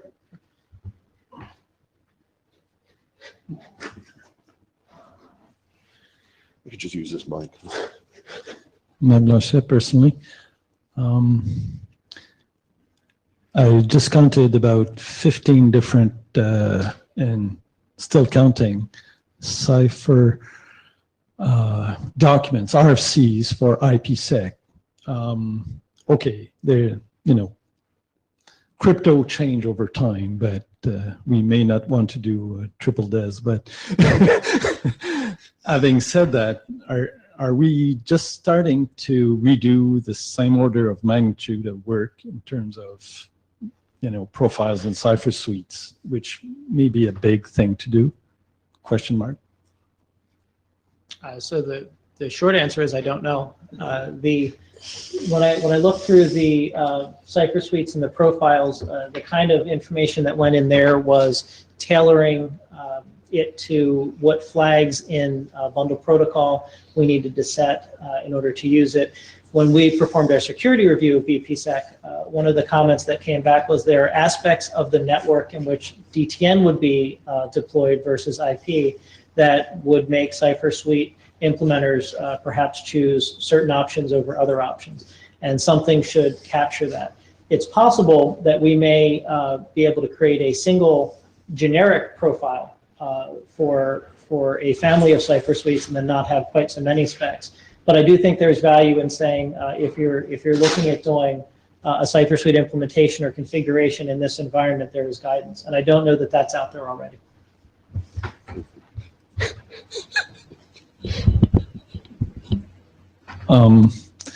One thing I had in mind was, could we reuse, RFCs or IPsec work, almost as is or as much as possible, and only care about the little changes because we're doing bundle instead of IP?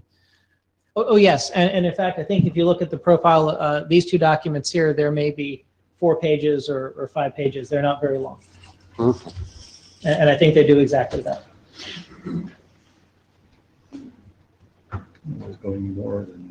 John Dowdle, Airbus. I would, given the hassle that we've had from security IDs on some other drafts, trying to get those through the ISG, I'd be inclined to suggest that maybe even the security best practices should go through with the first tranche of documents to the ISG, so BPBIS and all of that. So just to show that we're doing some working and get some feedback from security IDs. Suite B profiles, yeah, it could be useful, but certainly I think the security best practices one needs doing.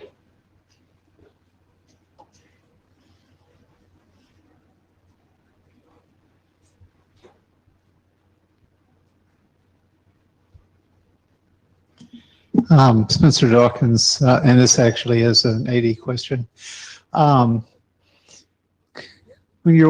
the working group is thinking about what next on the security reviews that have been done, have the security reviewers been talking to you all about privacy considerations also?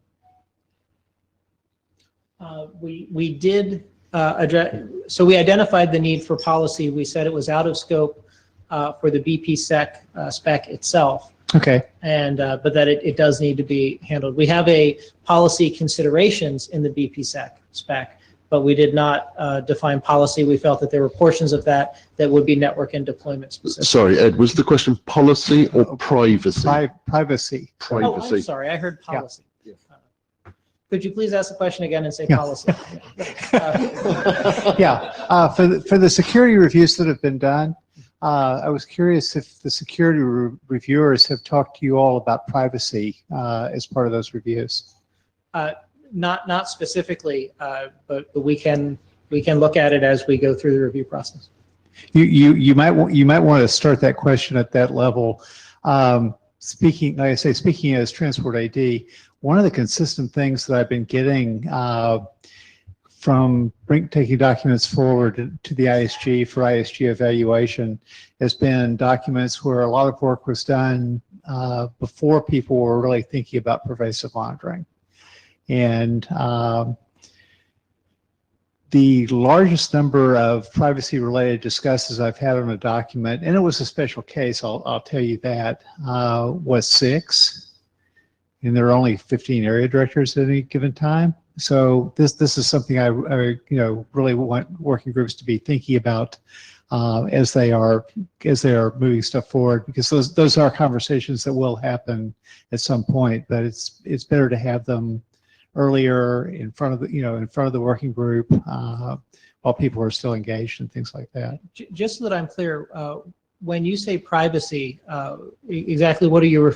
The reason I asked that question is part of the security review was what are common attack models, what are man in the middle, what could Mallory do versus Alice and Bob. So there is a level of that which just recognizes that you need confidentiality and you need integrity at that layer, and that is part of the security analysis that we added.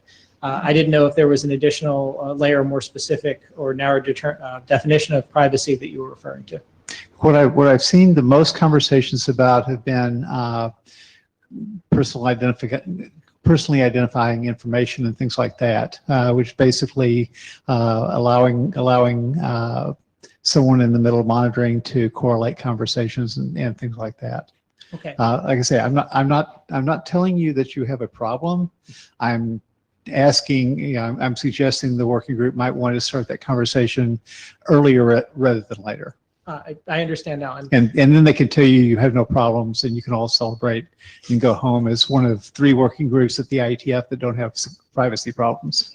So we have begun that analysis. It is initial draft is represented here. We do not claim the analysis is complete or finished. That is fabulous. Thank you. Given we're short of time, is that everything? Yes. Brilliant. I'm hoping Fred can hear me because he's up. Do you hear me, Rick? This is Fred. Yes, Fred, we hear you loud and clear. Okay, I assume you have my charts. In a second, we will. Here, There. that's it. Yes, we do.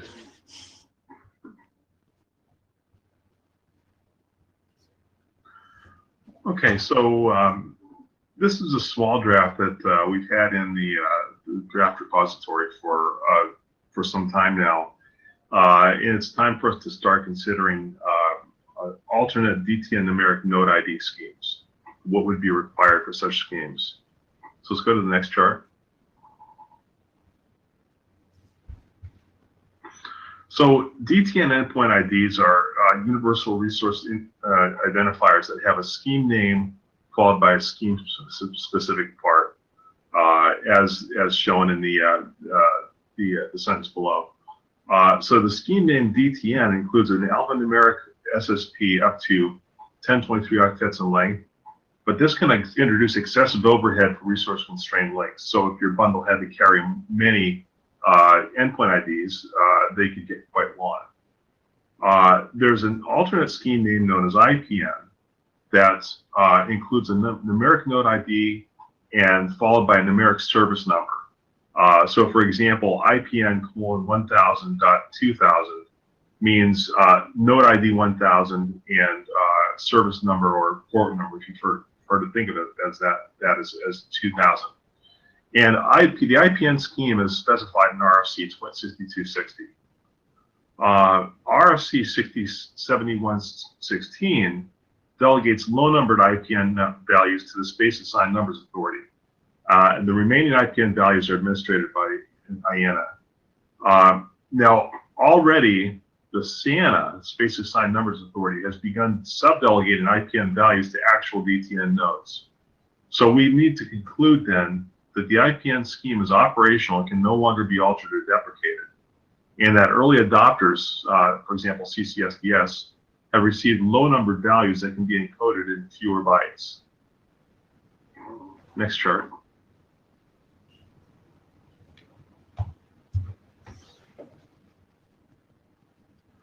So we're looking for numeric endpoint IDs that are suitable for resource-constrained links, since the numeric fields can be expressed as shortened integer values instead of long alphanumeric strings.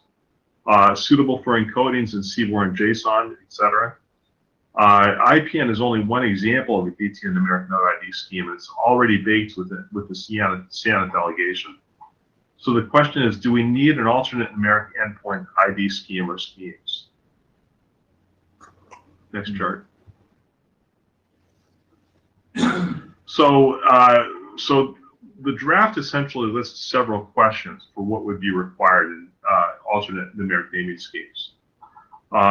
First question, fixed or variable length IDs. Fixed length would ensure fairness, or variable length to allow efficient codings for early adopters. Random values versus consecutive assignments. Should EIDs be delegated in a pseudo-random fashion to ensure fairness, or first come, first served with monotonically increasing values? What would be the maximum EID length? IPN specifies a maximum length of 64 bits, and should alternate schemes do the same? Next chart. Should there be a set of unicast endpoint IDs?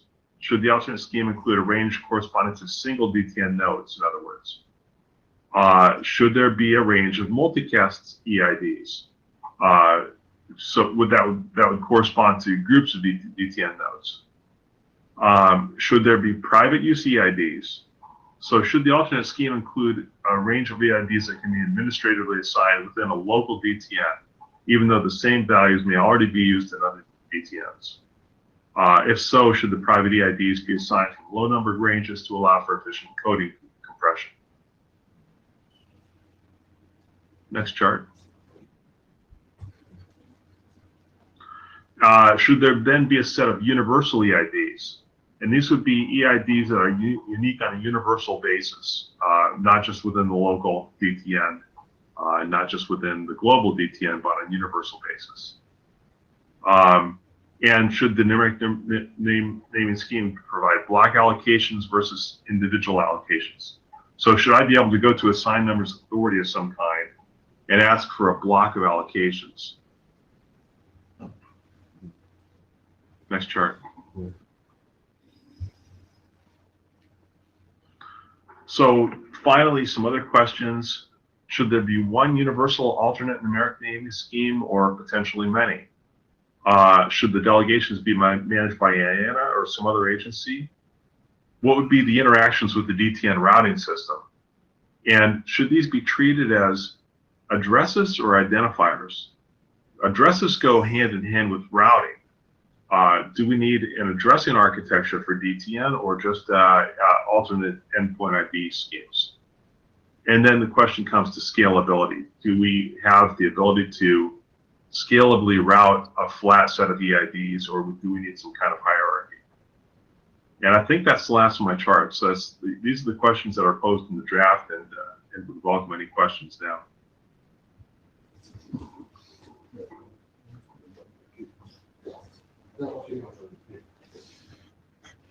Jörg, one universal alternative numeric scheme or many? How about none? Then many of these questions do go away and the whole problem appears to a certain extent artificial.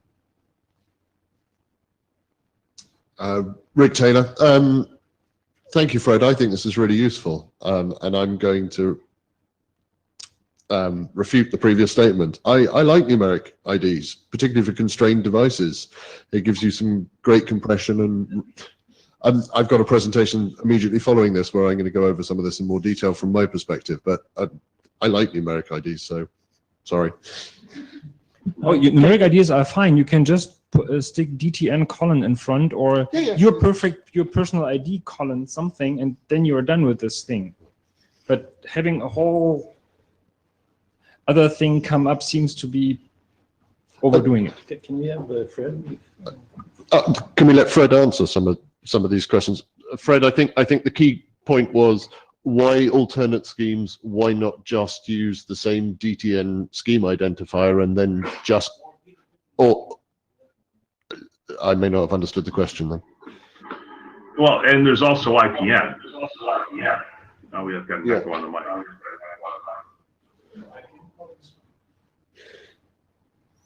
Kevin Falls. So we could have one called, I don't know, IPv4 and have like a 32-bit number maybe, and B6 or 5, which I think we was might very run out low, of if I remember 32-bit. right, and 6, which could be maybe, I don't know, 128 bits. Well, Now, if you're talking about using I'm- IP addresses, then they're not necessarily guaranteed to be unique on a universal basis. It could be that an internet on Earth assigns one set of IP addresses and the internet on Mars assigns the same addresses. I guess that could be. I don't know that we actually have that problem, do we? Not yet. Do you anticipate that problem? Do you think that we get reuse given the availability of numbers in IPv6? I don't see why not. I mean, we're talking about different internets.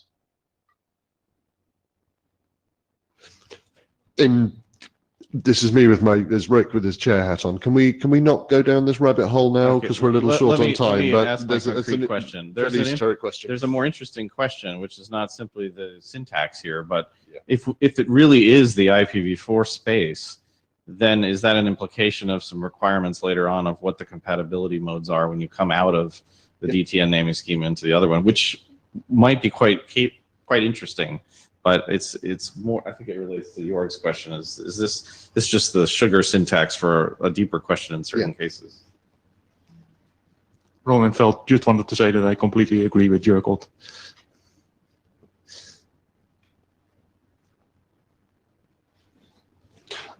Rick Taylor here. I'm not jumping to the mic to join in this conversation because I've got a couple of slides where I sort of start covering some of these subjects and asking questions of the floor on this, so I'm holding off. You're asking more questions. I'll be asking more questions.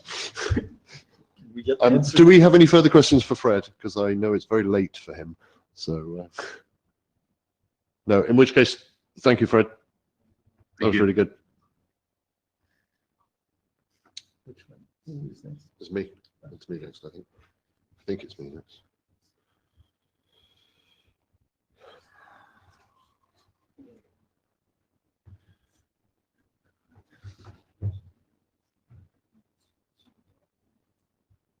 That's yours. Right. I've sort of tried to get to the same place I think Fred is at, but starting at the other end. So, there's a question mark on this title for a good reason. Do we need to define a FIB, a forwarding information base, in terms of DTN? Does DTN actually require a FIB? Is it of use? I've sort of explored through a prototypical design, trying to introduce some concepts that I think are right. Next slide, please. So I've sort of, this is a partial stream of consciousness, exploration of what would go into a FIB. Is it useful? Does this highlight what is missing, or does it just highlight what I don't understand? And the intention of this is to try and trigger some useful discussion about addressing the basics of forwarding and how that applies to routing. How does neighbor discovery interact with what a bundle agent does day to day with bundles? And then to ask the question, is this worthwhile work within the working group, or do we all know this already? Next slide, please. Quick disclaimer, you probably know all this already. You're all very smart guys. I'm not as smart as you, and I've probably missed something. And most importantly, actually, Keith Scott wrote a really interesting document which covered most of this in 2008. And although there was some discussion around it, it hasn't really gone anywhere. And I'd like to sort of dig up some of the points he said. So this is not my original work. Next slide. So what do I mean by a FIB? Those of you sat in this room probably do know. What I mean in terms of DTN is simply the minimum information that a bundle agent needs to just do the forwarding bit. So I have a bundle. Who do I pass it to? Which convergence layer takes it, and how do I shove it out the door to the next guy? I don't care about filtering. I don't care about security. I don't care about custody. I don't care about encodings. I am the very basic primitive bit that has to shove the packet around. Next slide. I pretty much covered that. So just passing it, just one hop. It's not routing. I'm assuming convergence layers are how you pass it, and filtering and everything else out the door. That happens before it gets to the forwarding bit. Next slide, please. What do I mean by an information base? The theoretical, conceptual, simple table of data. What does my packet look like? Well, what does my bundle look like? What do I do with it if it matches that criteria? Next, please. So who do I imagine uses this fib? Who consumes and puts data into it? So the forwarding agent simply consults it. It receives a bundle to be forwarded. Can I forward it? Check in the table. Yes, I can. No, I can't. Now, routing protocols, I imagine updating the fib. They do clever routing protocol conversations with other things out there in the DTN cloud land, understand how routes appear and disappear, either static consultation or the viral probabilistic forwarding or whatever. They update the fib and the forwarding agent goes, oh, something's changed. I will change how I forward it. And equally, under the bonnet, convergence layers learn about neighbor adjacencies, and they can populate the fib as well to say, by the way, there's a neighbor over here. You might want to have a conversation with him, or you can directly pass things addressed to that endpoint to this neighbor because I have found him. But the key point is the forwarding agent it's read only. Next slide, please. So very, very simple. I don't have an artistic gene. You'll have to excuse the primary colors. All I'm saying here is the forwarding agent gets a bundle with an address and some bytes of payload, ignoring all the security, and it has to decide what to do with it. So it has a quick look in the fib, and either it gives it to the one CL, in this, I've got a TCP CL example, to shove out across to one of its neighbors, some other CL in the lovely purple. And I've also included a transit queue, so you have some idea of, because it's store and forward, you might want to store it to try forwarding later. Next slide, please. So, what do we put in the fib? Well, as I mentioned before, you have to have some sort of match expression so that you've got the endpoint ID in the bundle. That's destination it's trying to get to. It's got to match some criteria, and it's got to have an action to perform when it matches. Next. Let's have a look. How does IP do it? Well, you've got these nice numeric IP addresses. You can do longest prefix matching. We don't have prefixes in DTN. DTN2, well, it uses a nice regular expression. It uses a glob wildcard. Great. So you can pattern match on the text and shove it out the door. Okay, that's flexible, but it's pretty primitive. And I know people like Kevin are keen on putting semantic information into addresses. So you could embed exciting query expressions or put an entire Lisp program in it. I mean, there's nothing actually wrong with that concept. I mean, there's some great ideas here. Why do we have to exclude? Why does the fib have to exclude them? Yeah, that's an open question. But yeah, you're starting to need a pre-agreed endpoint ID syntax so that you can do this. It looks mostly like this, therefore it goes that way. Next slide, please. Which I go on to this. So if we go for complex endpoint IDs rather than basic numeric ones, how do we solve the problem of evaluating these complex expressions, understanding that the address, the next bus going west from where I am, who holds this data? Who maintains this data? Who propagates this information around so that the forwarding agent can get that latest information when it has, it's given a bundle now. Do something with this bundle, either store it or forward it.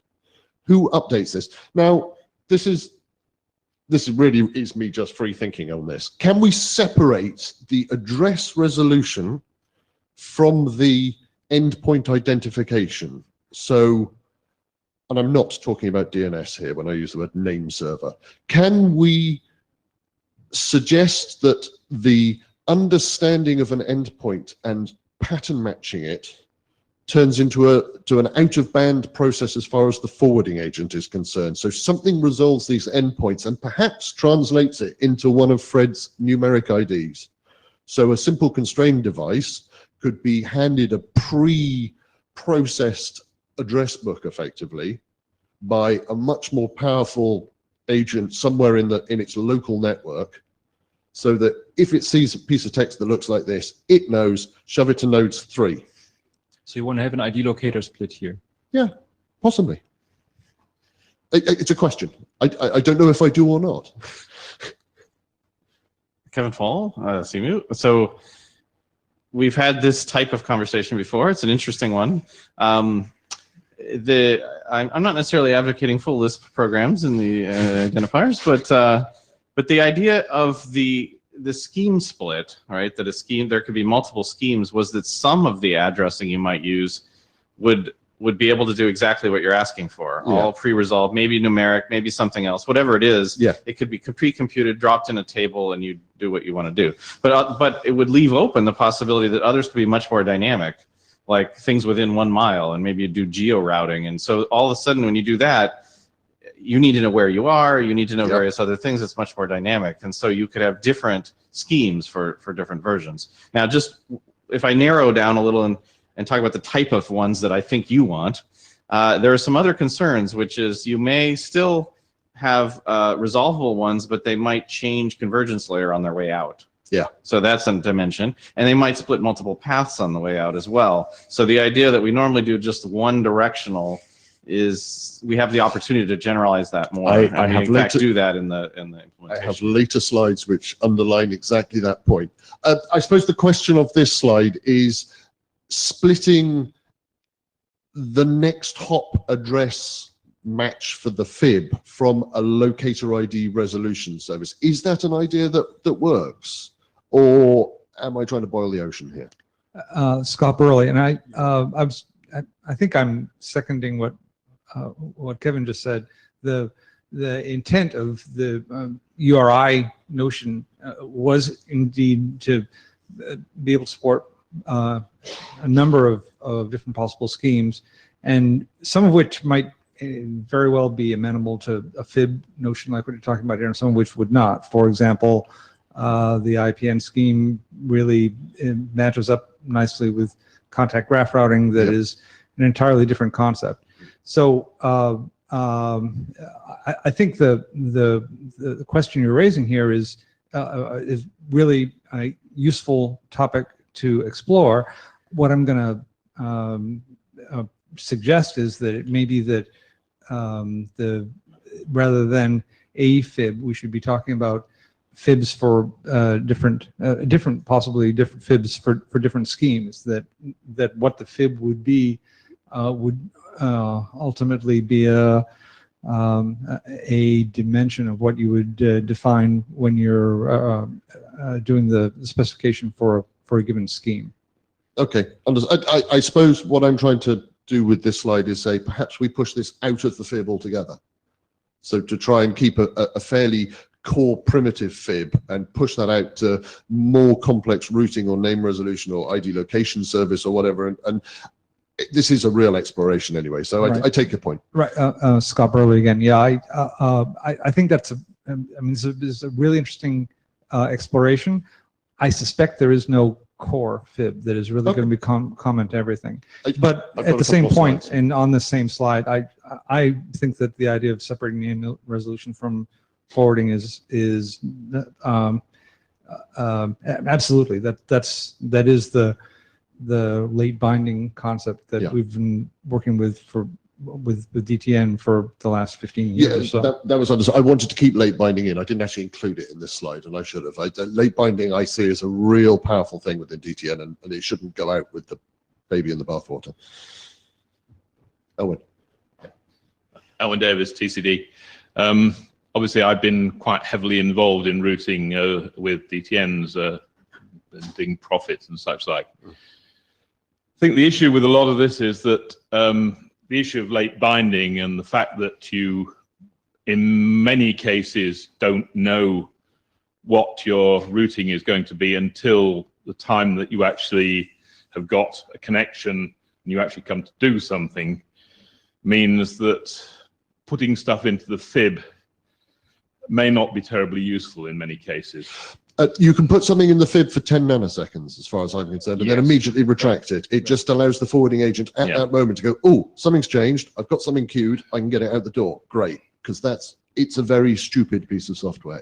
The idea is just to try and decouple all these really quite complex engines of DTM. Sorry, that's the way I engineer software. Yeah. I have to break it apart or my head explodes. Yeah, I mean, we had to do this when we were building DTN2 and actually looking at the routing and that. And have you actually looked in detail as to what DTN2 did with all of this? No, I've only given it a fairly light view. There is a document which actually does this for you to some extent, which I can point you I at. will try to. I'm conscious I have a couple more slides. Yeah, sure. So Yeah, but let me be quick. I think this is a very nice intellectual exercise to go through, because we have all kinds of bits and pieces mingled whenever we write these code or think about or reason about these things. So I'm not sure how much preloading would actually help somebody, because it's not clear how much you could actually compute at preloading time. But if we leave that aside for a moment, I think it's a very valuable exercise also to think in terms of time and whatever might go into such a table. So I think we don't know what the outcome will be, but we'll learn something on the way. Thank you. And this was half of this exercise, was you may find it's a conceptual data model, and you may find it never actually exists in an implementation because it's entirely transient or whatever. But it's the sort of, can this help? I'll come back to that at the end. Can I just finish the slides at the moment, Robin, or have you got? Well, I was just going to add one thing to it, actually. Elwin Davis again. History. Right. Unlike an IP routing process, which says in advance what you're going to do with it. I'm going to stop you there. You said routing. This is just forwarding. I've intentionally pushed that out. History for probabilistic, historical, that's the routing protocols business, and it can maintain its own information bases in my But there is still information about what happened before with a particular name. FIB don't care. It might do. It might be interesting to store it. In my world, that goes back out to the routing. I'm washing my hands of it and saying that's the routing, because your routing algorithm might do it differently from somebody else's, and then it's their business to store that data. The FIB just wants to know, what do I do with this? You've given it to me. And then it goes, well, let me carry on with the slides and we'll cover this next. Okay, so we've sort of covered a bit of what on earth do we do with these addresses. It's what do we do with the other column in the table? Well, hopefully this is a little simpler. Which CLA do I give it to is the basic answer. You know, index 1, index 2. The only other question is, do I need a next hop identifier? Give it to CLA 1 to hand to this one. Now, it's quite a simple question. Next slide. In my opinion, the answer is yes and no. If the next hop is one of the directly connected in a DTN sense, you know, it is immediately accessible neighbor of that CL, then you don't really need to specify, because you can give it to the convergence layer adapter. It's already done neighbor discovery. It knows how to create the TCP socket of its TCP CL to that neighbor and hand the bundle on. If, however, it's one of the hops within a multi-hop route, it's worth adding the via. This is a fairly basic. And it's not the next hop, so.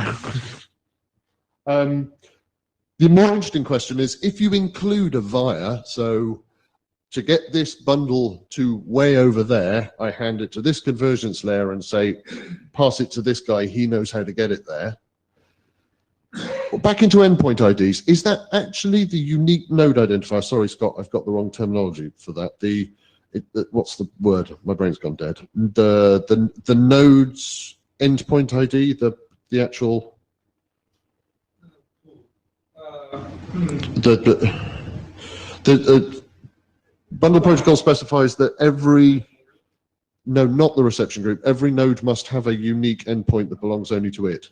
Oh, the singleton. Singleton endpoint, sorry. That is the node ID. Sorry, just to interject here, Scott Burley. That's an important point, and it actually matters in the context of what Fred is saying too. Node IDs, we have agreed, are endpoint IDs. They happen to be the endpoint IDs corresponding to singleton endpoints that the membership in which persists long enough for them to be useful as identifiers for the nodes. The node number might be a portion of the scheme-specific part of a node ID, which is an endpoint ID. Yeah. I meant the former, and thank you, Scott, for clarifying that. So the question is the via one of those unique singleton endpoints? So it's absolutely obvious who you mean, or do you want to allow recursive lookup in your FIB, where your next hop is the next bus going west? Now, that's an open question.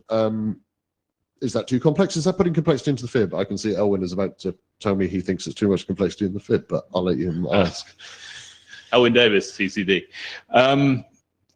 I was just saying, I think I have a horrible layer problem here. I'm not at all clear that the convergence layer actually performs the neighbor discovery rather than neighbor discovery deciding or telling you what convergence layers you can use on that neighbor. And I'm not sure that any of this concerns the convergence layers. The convergence layer is told what to do, that's it. I would politely disagree and say it's slightly more complex than that, because you could have convergence layer technology that receives event-driven notification of adjacencies forming at its layer, smart radio meshing, your Bluetooth connectivity comes up before the IP layer comes up, and it can then ripple that information up and say, oh, by the way, DTN stack, there's someone over there who I think's running DTN. Perhaps you want to go and do neighbor discovery in quotes, because I've already discovered it. It's more complex, and I don't want to get into it at the moment, but it's highlighting the fact that I actually believe neighbor discovery happens at multiple layers almost simultaneously. So that's why I'd quite like to rebrand one of them as something else so we don't keep getting confused. Okay, I'll let you have your rebranding exercise. Thank you. Next slide, please. Okay. So we got a nice fib with some clever matching that apparently works, and we know what's going in there. What happens if there is no match? Well, I propose that it goes into some sort of transit queue, and we can get into queuing and custody and all that sort of excitement. So it seems a fairly obvious thing to say. I just wanted to check people were happy with that, and you wouldn't get a non-delivery report sending or whatever. Is there such a thing as a default route? How would you encode that? It's an open question. Next slide. I would also suggest that black hole and prohibit and that sort of administratively shut down routes, they don't live in the fib. That's a filtering function. That happens externally. Doesn't stop routing protocols talking about them. That's fine. They can go and have their conversations and pass around black holes to prevent people doing bad things on the network or for whatever reason. But that's a filtering function. Multicast endpoints, I have no idea how to put those in a fib. I don't know. The multicasts. No, I know what a multicast endpoint is. I understand what Scott has written about multicast endpoints, but I still don't really have a grasp on how you use them beyond the conceptual model. I like the concept. They baffle me at times. Scott Burley, this is a very long conversation that I will suggest there's been some implementation work on that answers some of these questions, and there's no unanimity on those implementation concepts.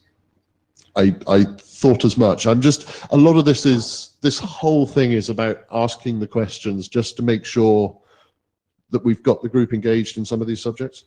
That's Kevin again. So just to point out, I guess, again, there's different split cases. There's split cases where you might want to load balance, for example, across multiple destinations. Your next up, you might want to encode that in there. There are other cases for various routing protocols that have been proposed where you copy across multiple ones. So some core function seems to be copy, and then under what conditions copy has, and whether copy happens, fractionally, or copy with this erasure coding first applied, or whatever else it happens to be. So that then ties into what Elwin's point of, do we actually have different fibs for different flows of traffic, or do you specify this as, or is this just entirely a theoretical concept that boils off when you actually start to implement it on your device, on your network? Not responding to that, Jörg, you probably want to have, if you try to model all the fields, you may want to have a time field in there, because if we do routing in a DTN fashion, then we may have a future tense that might be one to consider. And we'll probably also have a timeout of the respective entry as well. But then these are all interesting problems.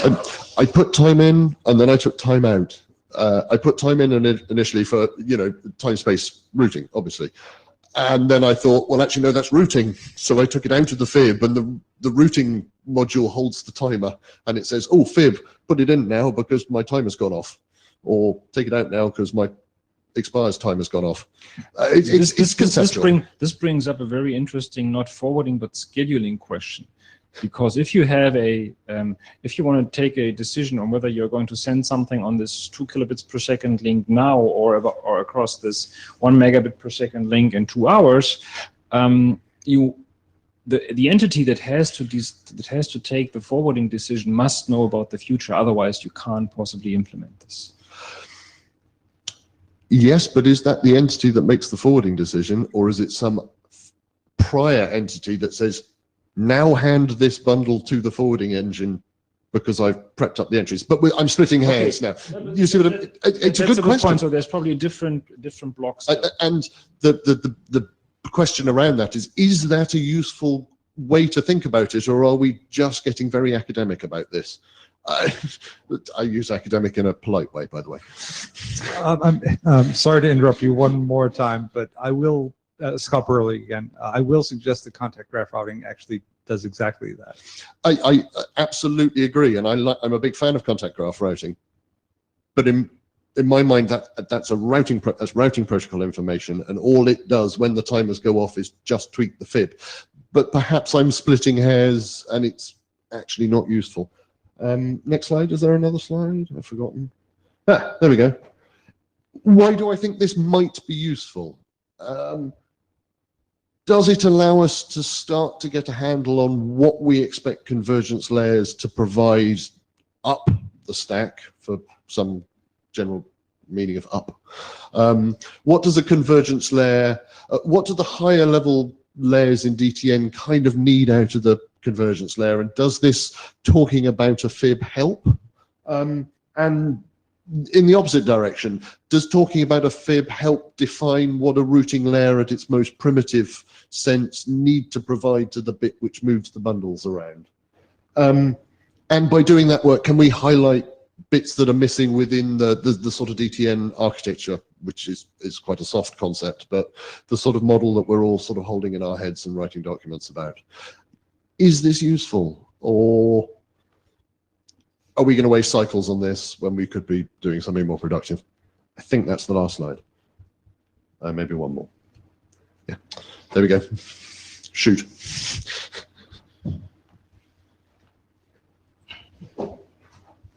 With respect to sort of, is it useful? Are you proposing this because we're a working group? Would this be like an informational RFC? I would be happy to write an informational RFC on a minimal fib, just as a reference for other drafts hanging around it. So and I imagine further on throughout the lifetime of the working group, there will be routing protocol drafts written and neighbor discovery and other convergence layer drafts to be written. And if there's some informational draft that might say, it's expected that the guts of a bundle forwarding agent needs this sort of information, then people developing these other protocols can say, oh, it needs this because general consensus is that's our model. That's how we see the bits plugging together.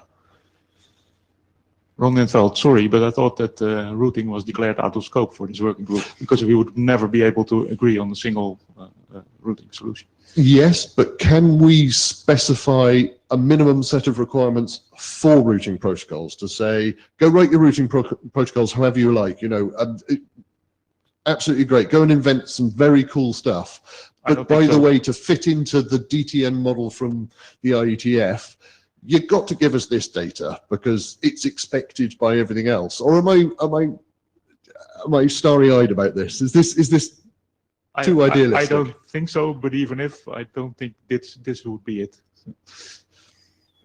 Sorry, what do you mean by this would not be it? The FIP, the forwarding information-based mental model. Okay.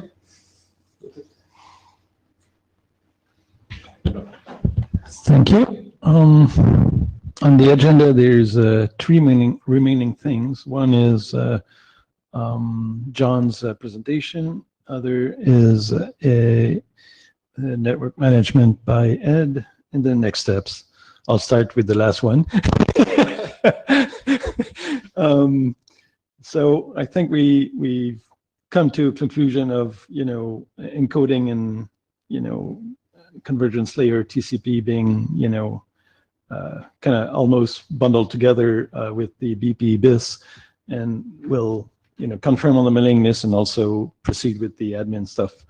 One thing we've been discussing, Rick and I, during the meeting is to move forward with those 3 documents that are the founding for moving everything else.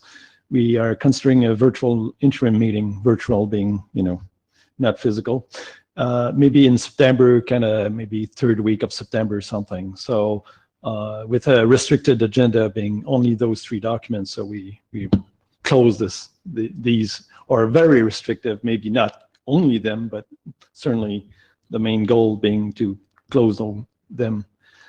So if you have any further comments, please send us to the chairs about those that idea of interim meeting.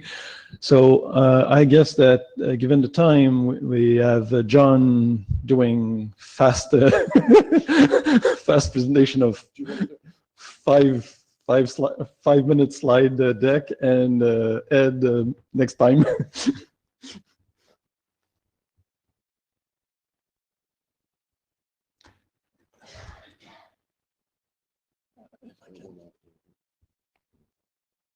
Okay, so this is kind of following on from Rick's presentation. It's a real think piece. It's we started off a little while back. I picked up static routing. I thought, how difficult can that be? And then realised it was really, really difficult. Didn't even know which questions to ask, let alone what the answers might be. So this is how do you actually move stuff around in a multi-organisation network where everybody supports DTNs? Next, please. So in order to send something somewhere, you need an address. So that's a suitably vague one. Next. And how does your letter get to Santa? So it comes into the postbox, out the postbox, through the sorting office, into the North Pole. If it's still where it was last time it was, maybe it's moved somewhere else and you have to update your fib to point it somewhere else. Next.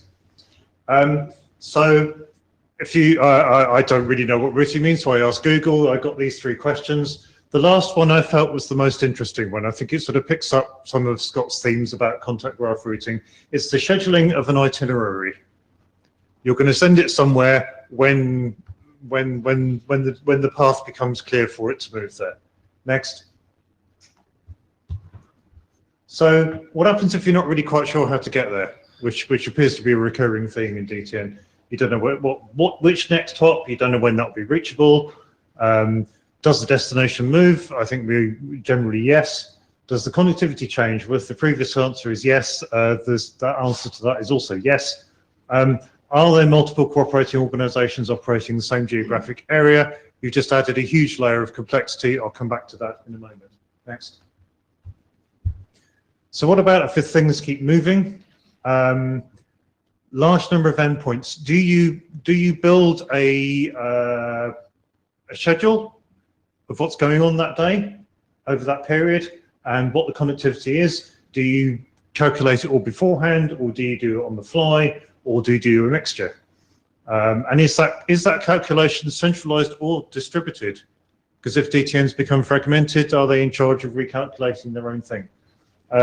And how do you, or even can you, summarize what is reachable when you're using name-based addressing? Next. And what happens when you've got multiple organizations, each running their own addressing scheme? And what about external and internal routing exchanges? I know we're not really talking about routing, but at some point we've got to bite the bullet and go, well, what are we going to do between different organizations? Next. So let's think about a problem. So in the city where I live, companies can bid to run particular routes on buses. Okay, there's not one big humongous transport service. So I've said, okay, so there's 3 bus operators, red, white, and blue, running through my city, and each bus is given a URI, and I'm not even going to discuss that because that's a whole discussion all by itself. So, but each bus route has a timetable. If buses are running okay, they get put on routes. And drivers, when they turn up, have said, please go and drive this bus today. And critically, though, whenever 2 buses pass each other, it forms a waypoint, a point where you can decide whether or not you're going to forward some information from one bus to another or not. Okay. So it is possible, if you know what the schedule is, to model where the waypoints are formed, and sort of aha moment for static routing, when you form the waypoint, at that point in time, a static routing plan is defined. So this kind of comes back to Rick's thing about, well, how do you decide what to forward and what information do you need in order to forward? Next. So as you imagine the buses coming towards each other and some scheduling engineers going, aha, right, I'm going to have a waypoint here and I'm going to be able to move stuff. What does the fib look like at that point in time, given you've got 3 different organizations, all of these possible destinations? What do you do? So does the fib contain the entire set of buses for that day or for that epoch when all of those buses are on the road? And is it possible, critically, to summarize that information, or do you just have to put up with the fib, which is this big sheet? But really, really critically, does the fib contain sufficient information to make a decision to keep or forward or potentially discard that bundle? Next. Oops. Oh, that's it. That's not next. Oh, we've lost your slides. Was that next? I guess it is. That was already sent me, John. Okay, maybe that was the end. Okay, but really, back, this is the really bit. So what do you put in the fib in order to make sure that when those buses approach each other, you can decide, I'm going to forward it or not? That's really the question that I want to come to, and I'm just going to leave it there. Has anybody's got any questions? Now's a good time. Rick Taylor, Airbus. This is all about addressing, and I have a real worry that we don't have any clear consensus about what on earth is an endpoint ID. How is it encoded? How are these things aggregated? Can they be aggregated? Can you do route summarization? And I don't have the answer to that. That's a sort of a plea.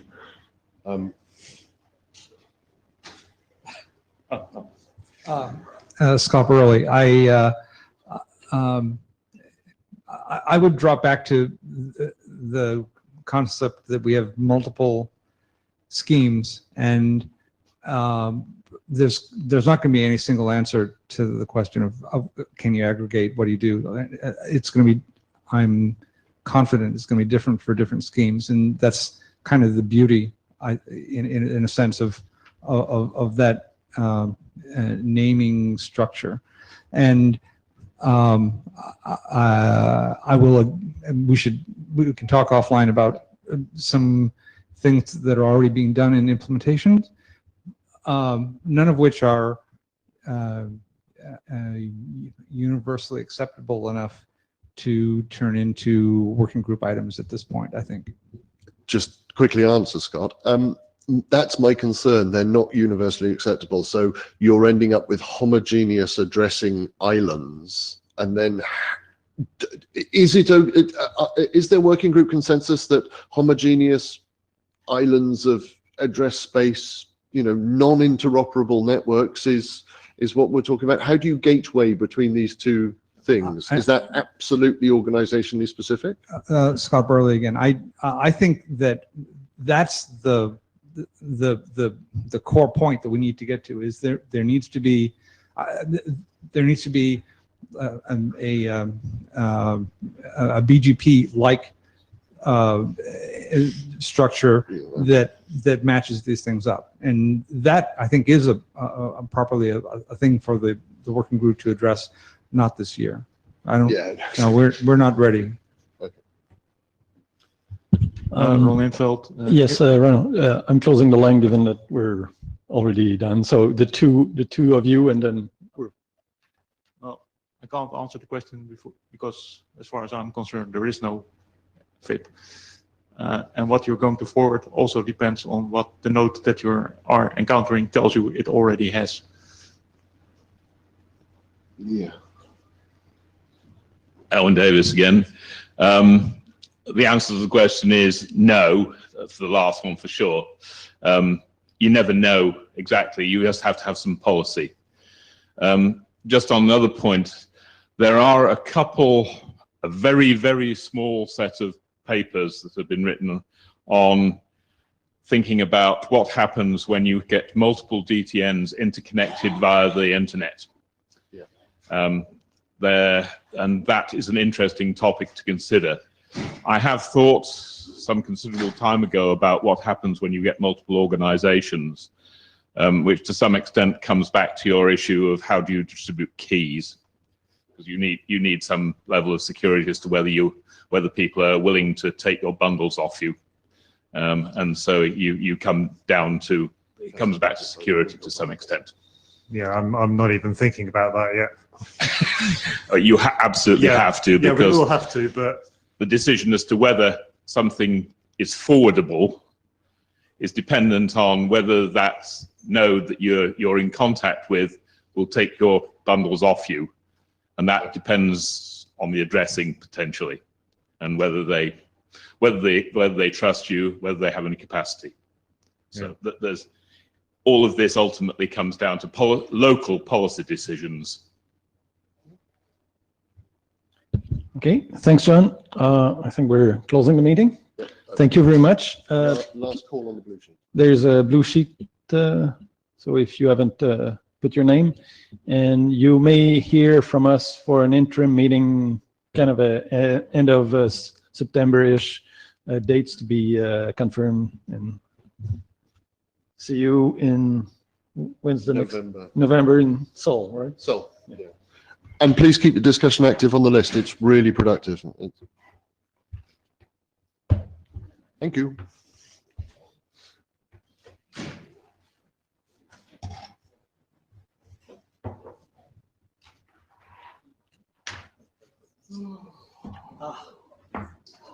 Before I forget. Yes, thank you.